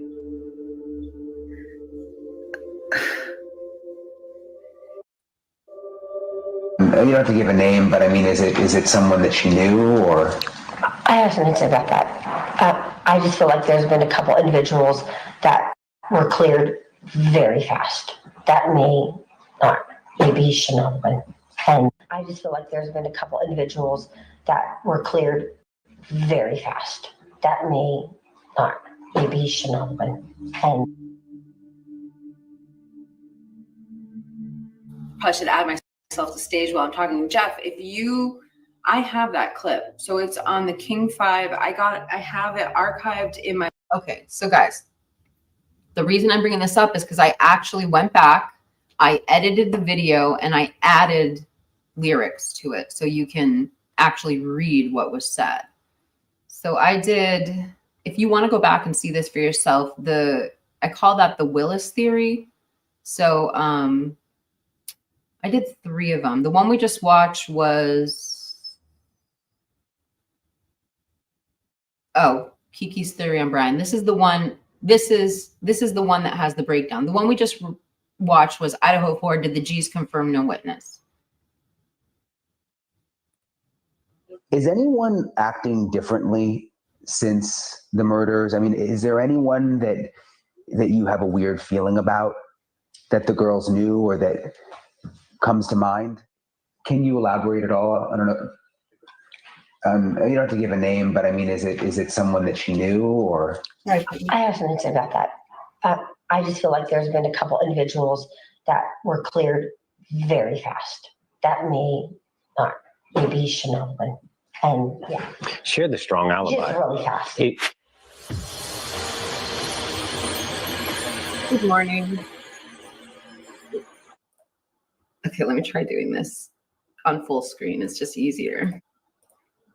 There we go. So good morning. Thank you for joining me for today's live stream. I have a little show planned out. Since the murders, I mean, is there anyone that you have a weird feeling about that the girls knew or that comes to mind? Yeah, I would say not in the immediate circle by any means, but a few of the names that have been circulating around, I think it's hard not to kind of, dig into this. And I don't know how much of that is just because we have so little information from law enforcement and how much of it really is, a sister or a father's intuition. Can you elaborate at all? I don't know. You don't have to give a name, but I mean, is it someone that she knew, or? I have something to say about that. I just feel like there's been a couple individuals that were cleared very fast. That may not, maybe he should not have been. And yeah. Share the strong alibi. Just really fast. If you can dismiss an hour later, and we're like, what? And I don't know. I don't know anything about those individuals. I just know they were people that, definitely should have been looked at. And yeah. I don't know Okay, stop, what would that's it. prevent you from sharing somebody's alibi. Yeah, I think that's what we're struggling with. We don't want to make more victims out of innocent people. Exactly. I mean, what would stop somebody from sharing their alibi if they're completely cleared? the case isn't gag sealed and redacted at this point, what would stop them from sharing that? Yeah, if they don't want to do that. That's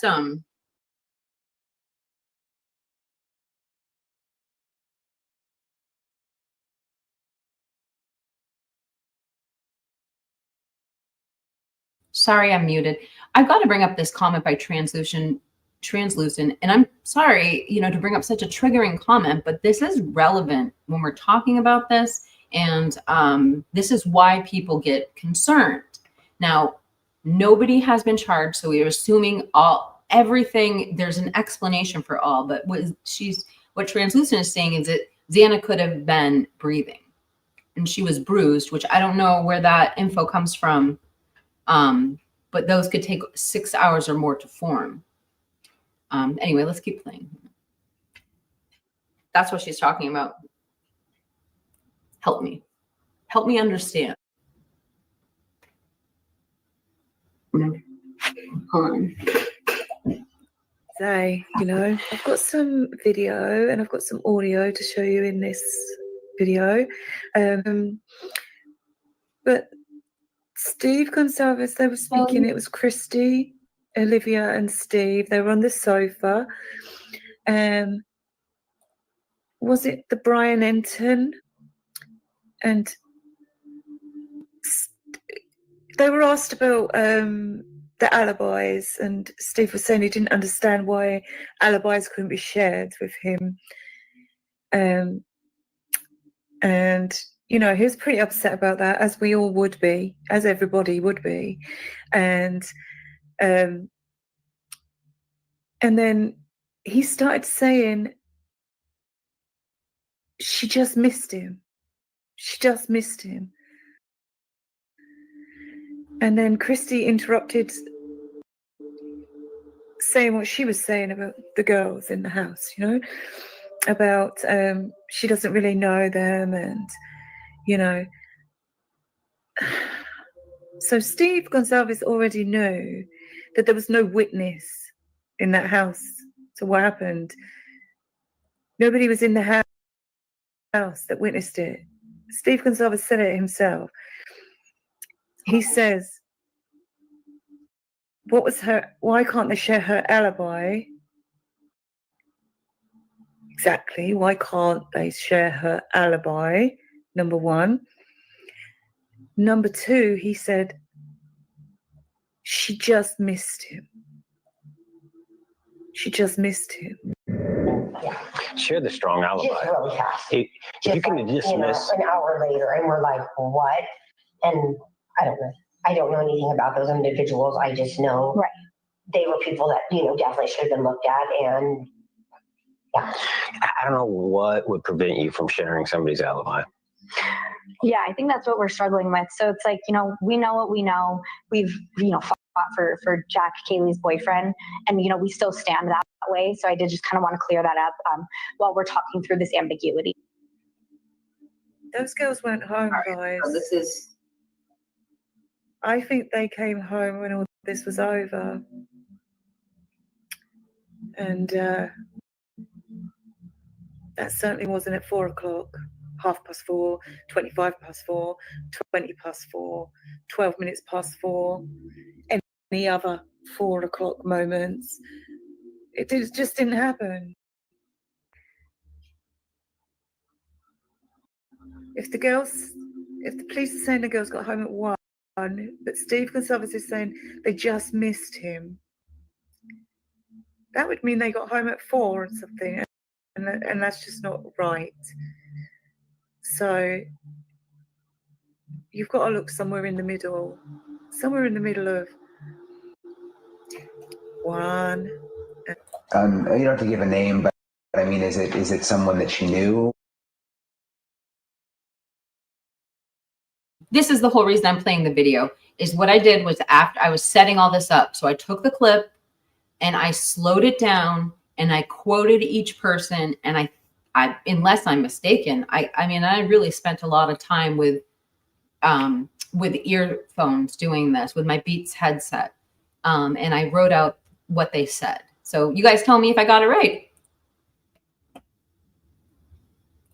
Okay, so I think we got the quote that we wanted out of this interview.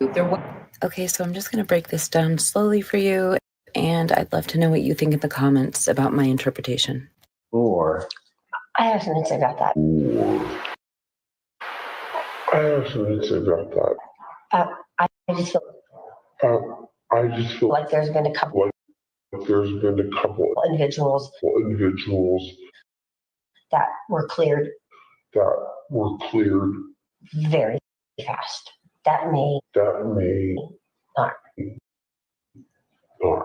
maybe Chanel win. And yeah. Share the strong alibi. Just really fast. If you can just dismiss, an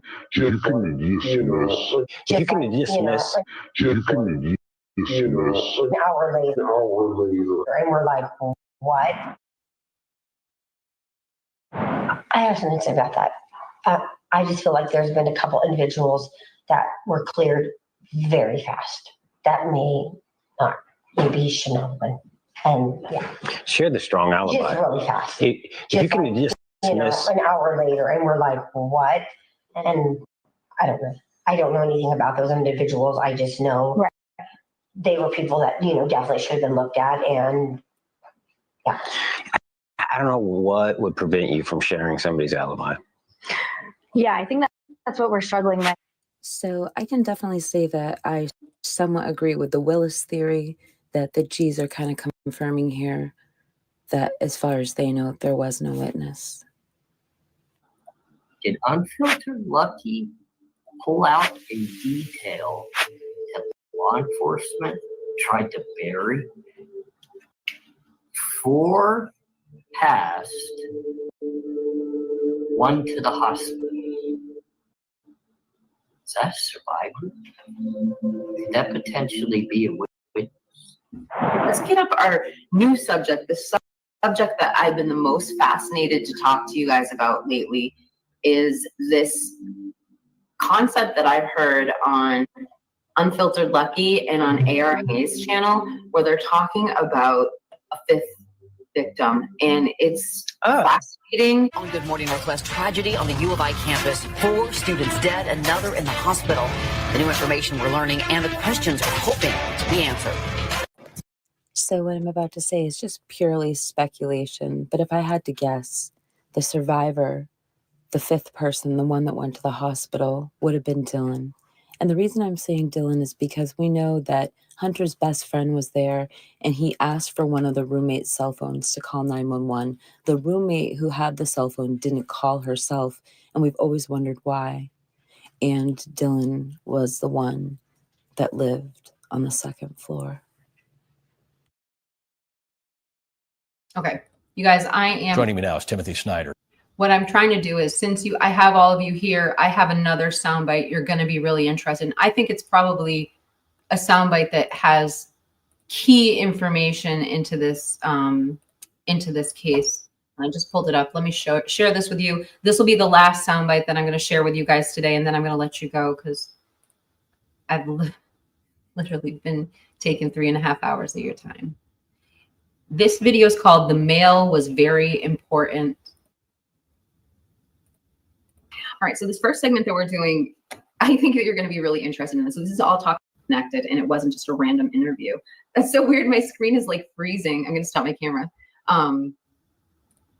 Gosh, you guys, why don't we play this from the beginning, and then I'll go back to the one segment. We'll play it up to the 4-minute mark. So we'll play the first 4 minutes, which I didn't play for you. But if you haven't heard this in a while, it is quite interesting. First 4 minutes, you haven't. So that's what we asked for. I hope like a DNA, family lineage, if they could come out here and just start taking. This town is not that big. We could figure out this, and it might not be him. It might be a family member. We have family all going to the school together. You know, there's cousins, there's aunts, there's uncles. We could find this guy just with volunteers. Lineage companies were, Put Idaho on the map. Christy, Steve, we're going to stay on this case. Thank you. We're not going anywhere. Thank you. You guys have been candid with us. We'll keep asking questions. Any resource that we have available, our audience is praying for you guys. Thank you. Thank y'all. It was big for you guys to come back to Moscow tonight. I know it took a lot of courage to do it. And I'm hoping we can get some answers for you. Thanks so much for joining me tonight. All right, now we're going back to the beginning of Tonight, it only takes one moment. Whoa, what did you just? Oh my God.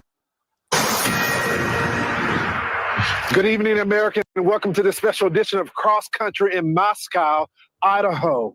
Tonight, we are in front of the Moscow Police Department, and you may be asking why. It's been about 3 weeks. You guys, I do want to set this clip up with something new information that I heard recently. I got this from Jules of All Trade. She did a similar video about the mail, but she went into a totally different angle than what I'm getting at in this video. And what she is saying is that a well-known dirty secret in this country is that we have basically private companies and government companies, allegedly, speculation, UPS, USPS, and they have cameras mounted on their vehicles surveying our neighborhoods, and police can at any time basically access these cameras through warrant or subpoena. I don't know. Either way, police can access these files.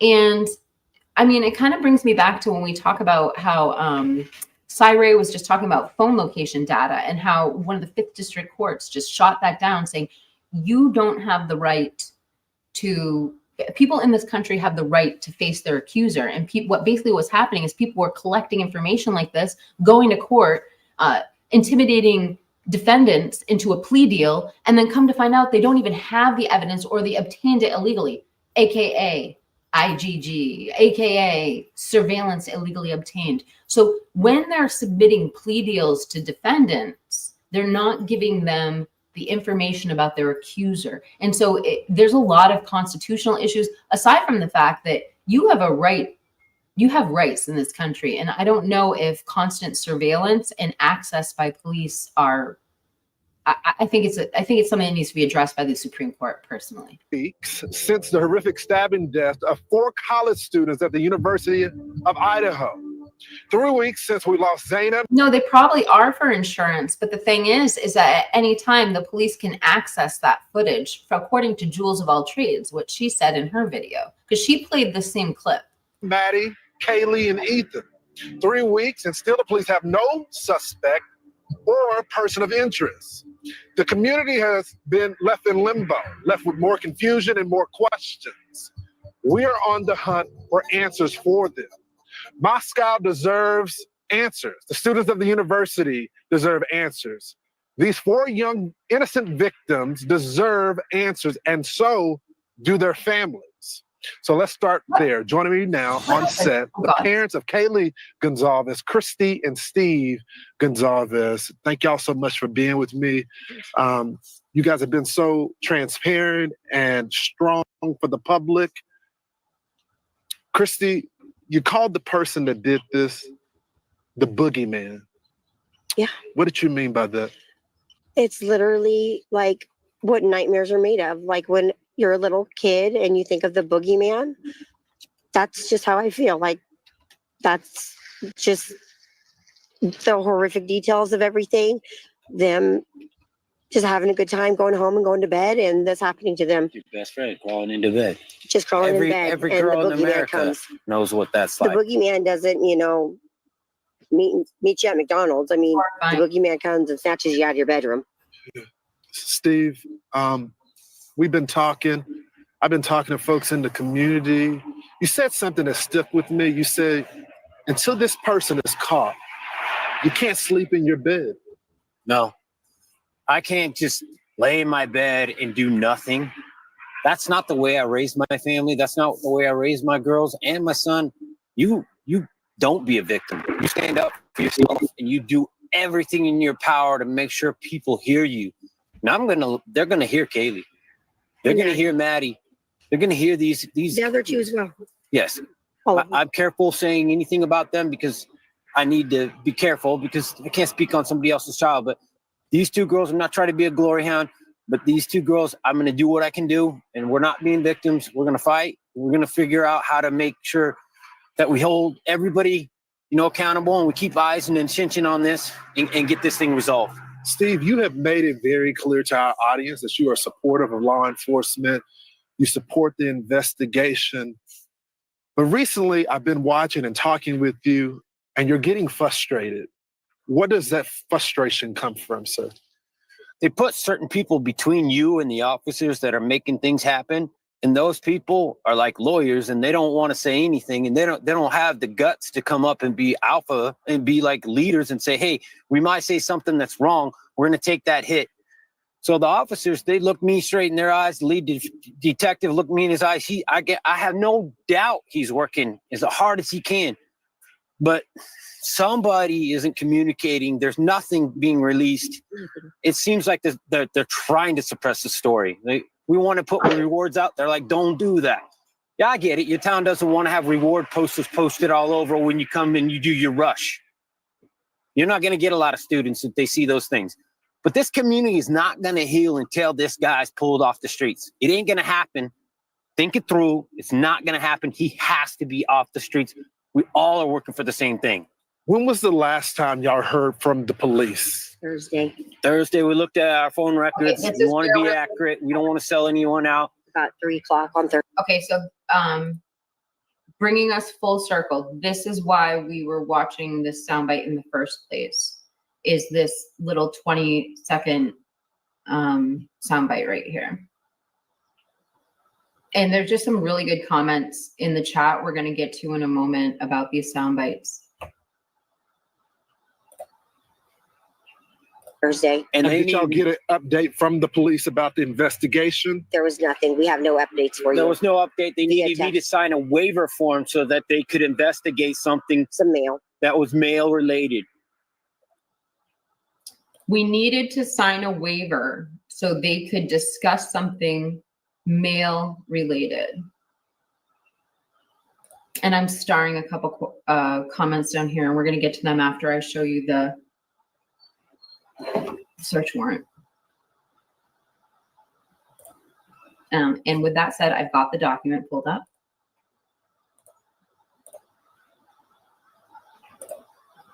So this is part, oh, let me make sure you can see that. And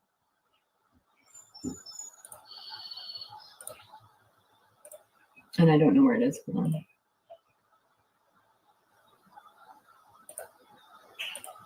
I have so many of Nina's pictures up, I'm like lost. Hold on. Oh, there it is. Okay. So there are two things inside this search warrant that are so interesting. And I don't know if you've ever looked at this with intensity, or if it maybe was something like me that you passed.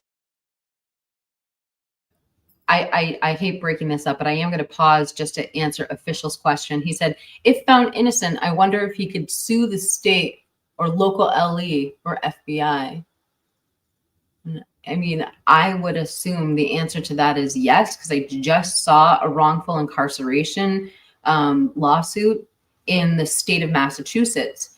What was interesting about that case, and I don't know if this case law would translate over. I know every state has a different policies for this, but in this case, the gentleman was wrongly incarcerated. He sued the city, but the city had a cap on the amount that they would award for a lawsuit. So his lawsuit was like some extraordinary number, like 13 million or 33 million. But the state had the city itself had a cap of what they would pay for lawsuits, which was 1 million.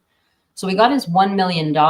And what ended up happening, and the reason it made the local news, not that it isn't an important story to begin with, but he ended up going to Supreme Court, and they said, you can't do that. You can't not give this official verdict to this man. That was his compensation that the jury found. And the Supreme Court reversed the finding, and he was awarded his entire lawsuit. So yes, in that case, yes. And I don't know if that is case law now from this recent case in Massachusetts that could translate over. I certainly know the victims' families have reserved their right to sue the city as of March of 2023, the city and the school, if there was wrongful doing in this investigation. And I'll keep going, I'm sorry. So apparently this is page 12 of the search warrant. And again, Mikey gave this to me, Mikey S. Please give him a thank you if you see him in the chat or in the comments below. So I'm going to read the whole thing. So it says, to any peace officer to any peace officer authorized to enforce or insist in enforcing any law of the state of Idaho, Brett Payne, having given me proof upon oath this day showing probable cause on the grounds of issuing a search warrant and probable cause to believe that the property referred to and brought in or upon said premises consists of information related to the crime of homicide, to include any and all video that is recorded and stored on any delivery trucks that were in Moscow, Idaho between the dates of November 6, 2022 and November 14, 2022, located in or upon the following description premises: United States Post, United Parcel Service, UPS, search warrant, and it's signed. What's so interesting, you guys, is it's not just the video footage from UPS. They literally say before that, they preface this part of the search warrant by saying, premises consists of information related to the crime of homicide. Like, what? I mean, to say it like that, doesn't that kind of in some capacity make you think of a weapon? Or like, what part of this crime would involve a shipment of something?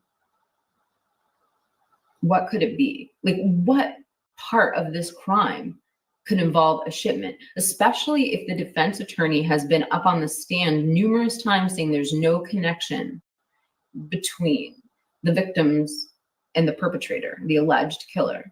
So we're not talking about maybe him sending something to them, because it would have been a connection that AT would have spoke on the stand. Like, what could it be?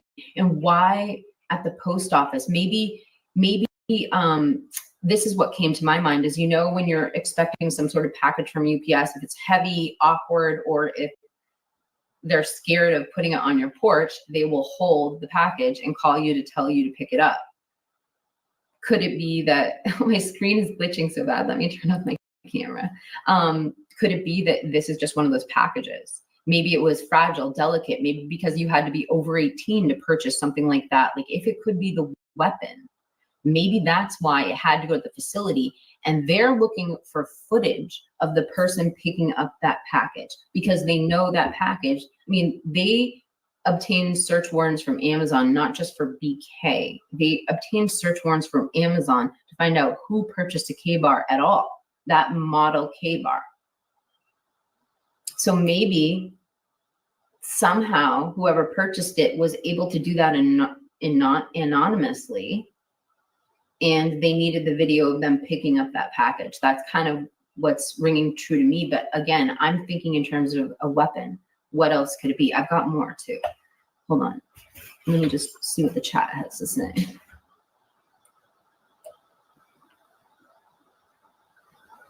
Okay. Miss Anonymous says, it sounds like they are looking for his car on surveillance cameras. Okay, and I am definitely, that is a great thought. And actually, I haven't maybe taken that into enough consideration. It could be footage of the car. The only thing, and I'm going to show the search warrant again. The only thing is this line up here. Let me see if I can. I don't know if you can see my cursor. Let me try that again. So right up here, that's highlighted by Mikey, established on the grounds for issuing a search warrant, probably believed that the property referred to and brought upon said premises consists of information related to the crime of homicide. I don't know why they would have emphasized that crime of homicide.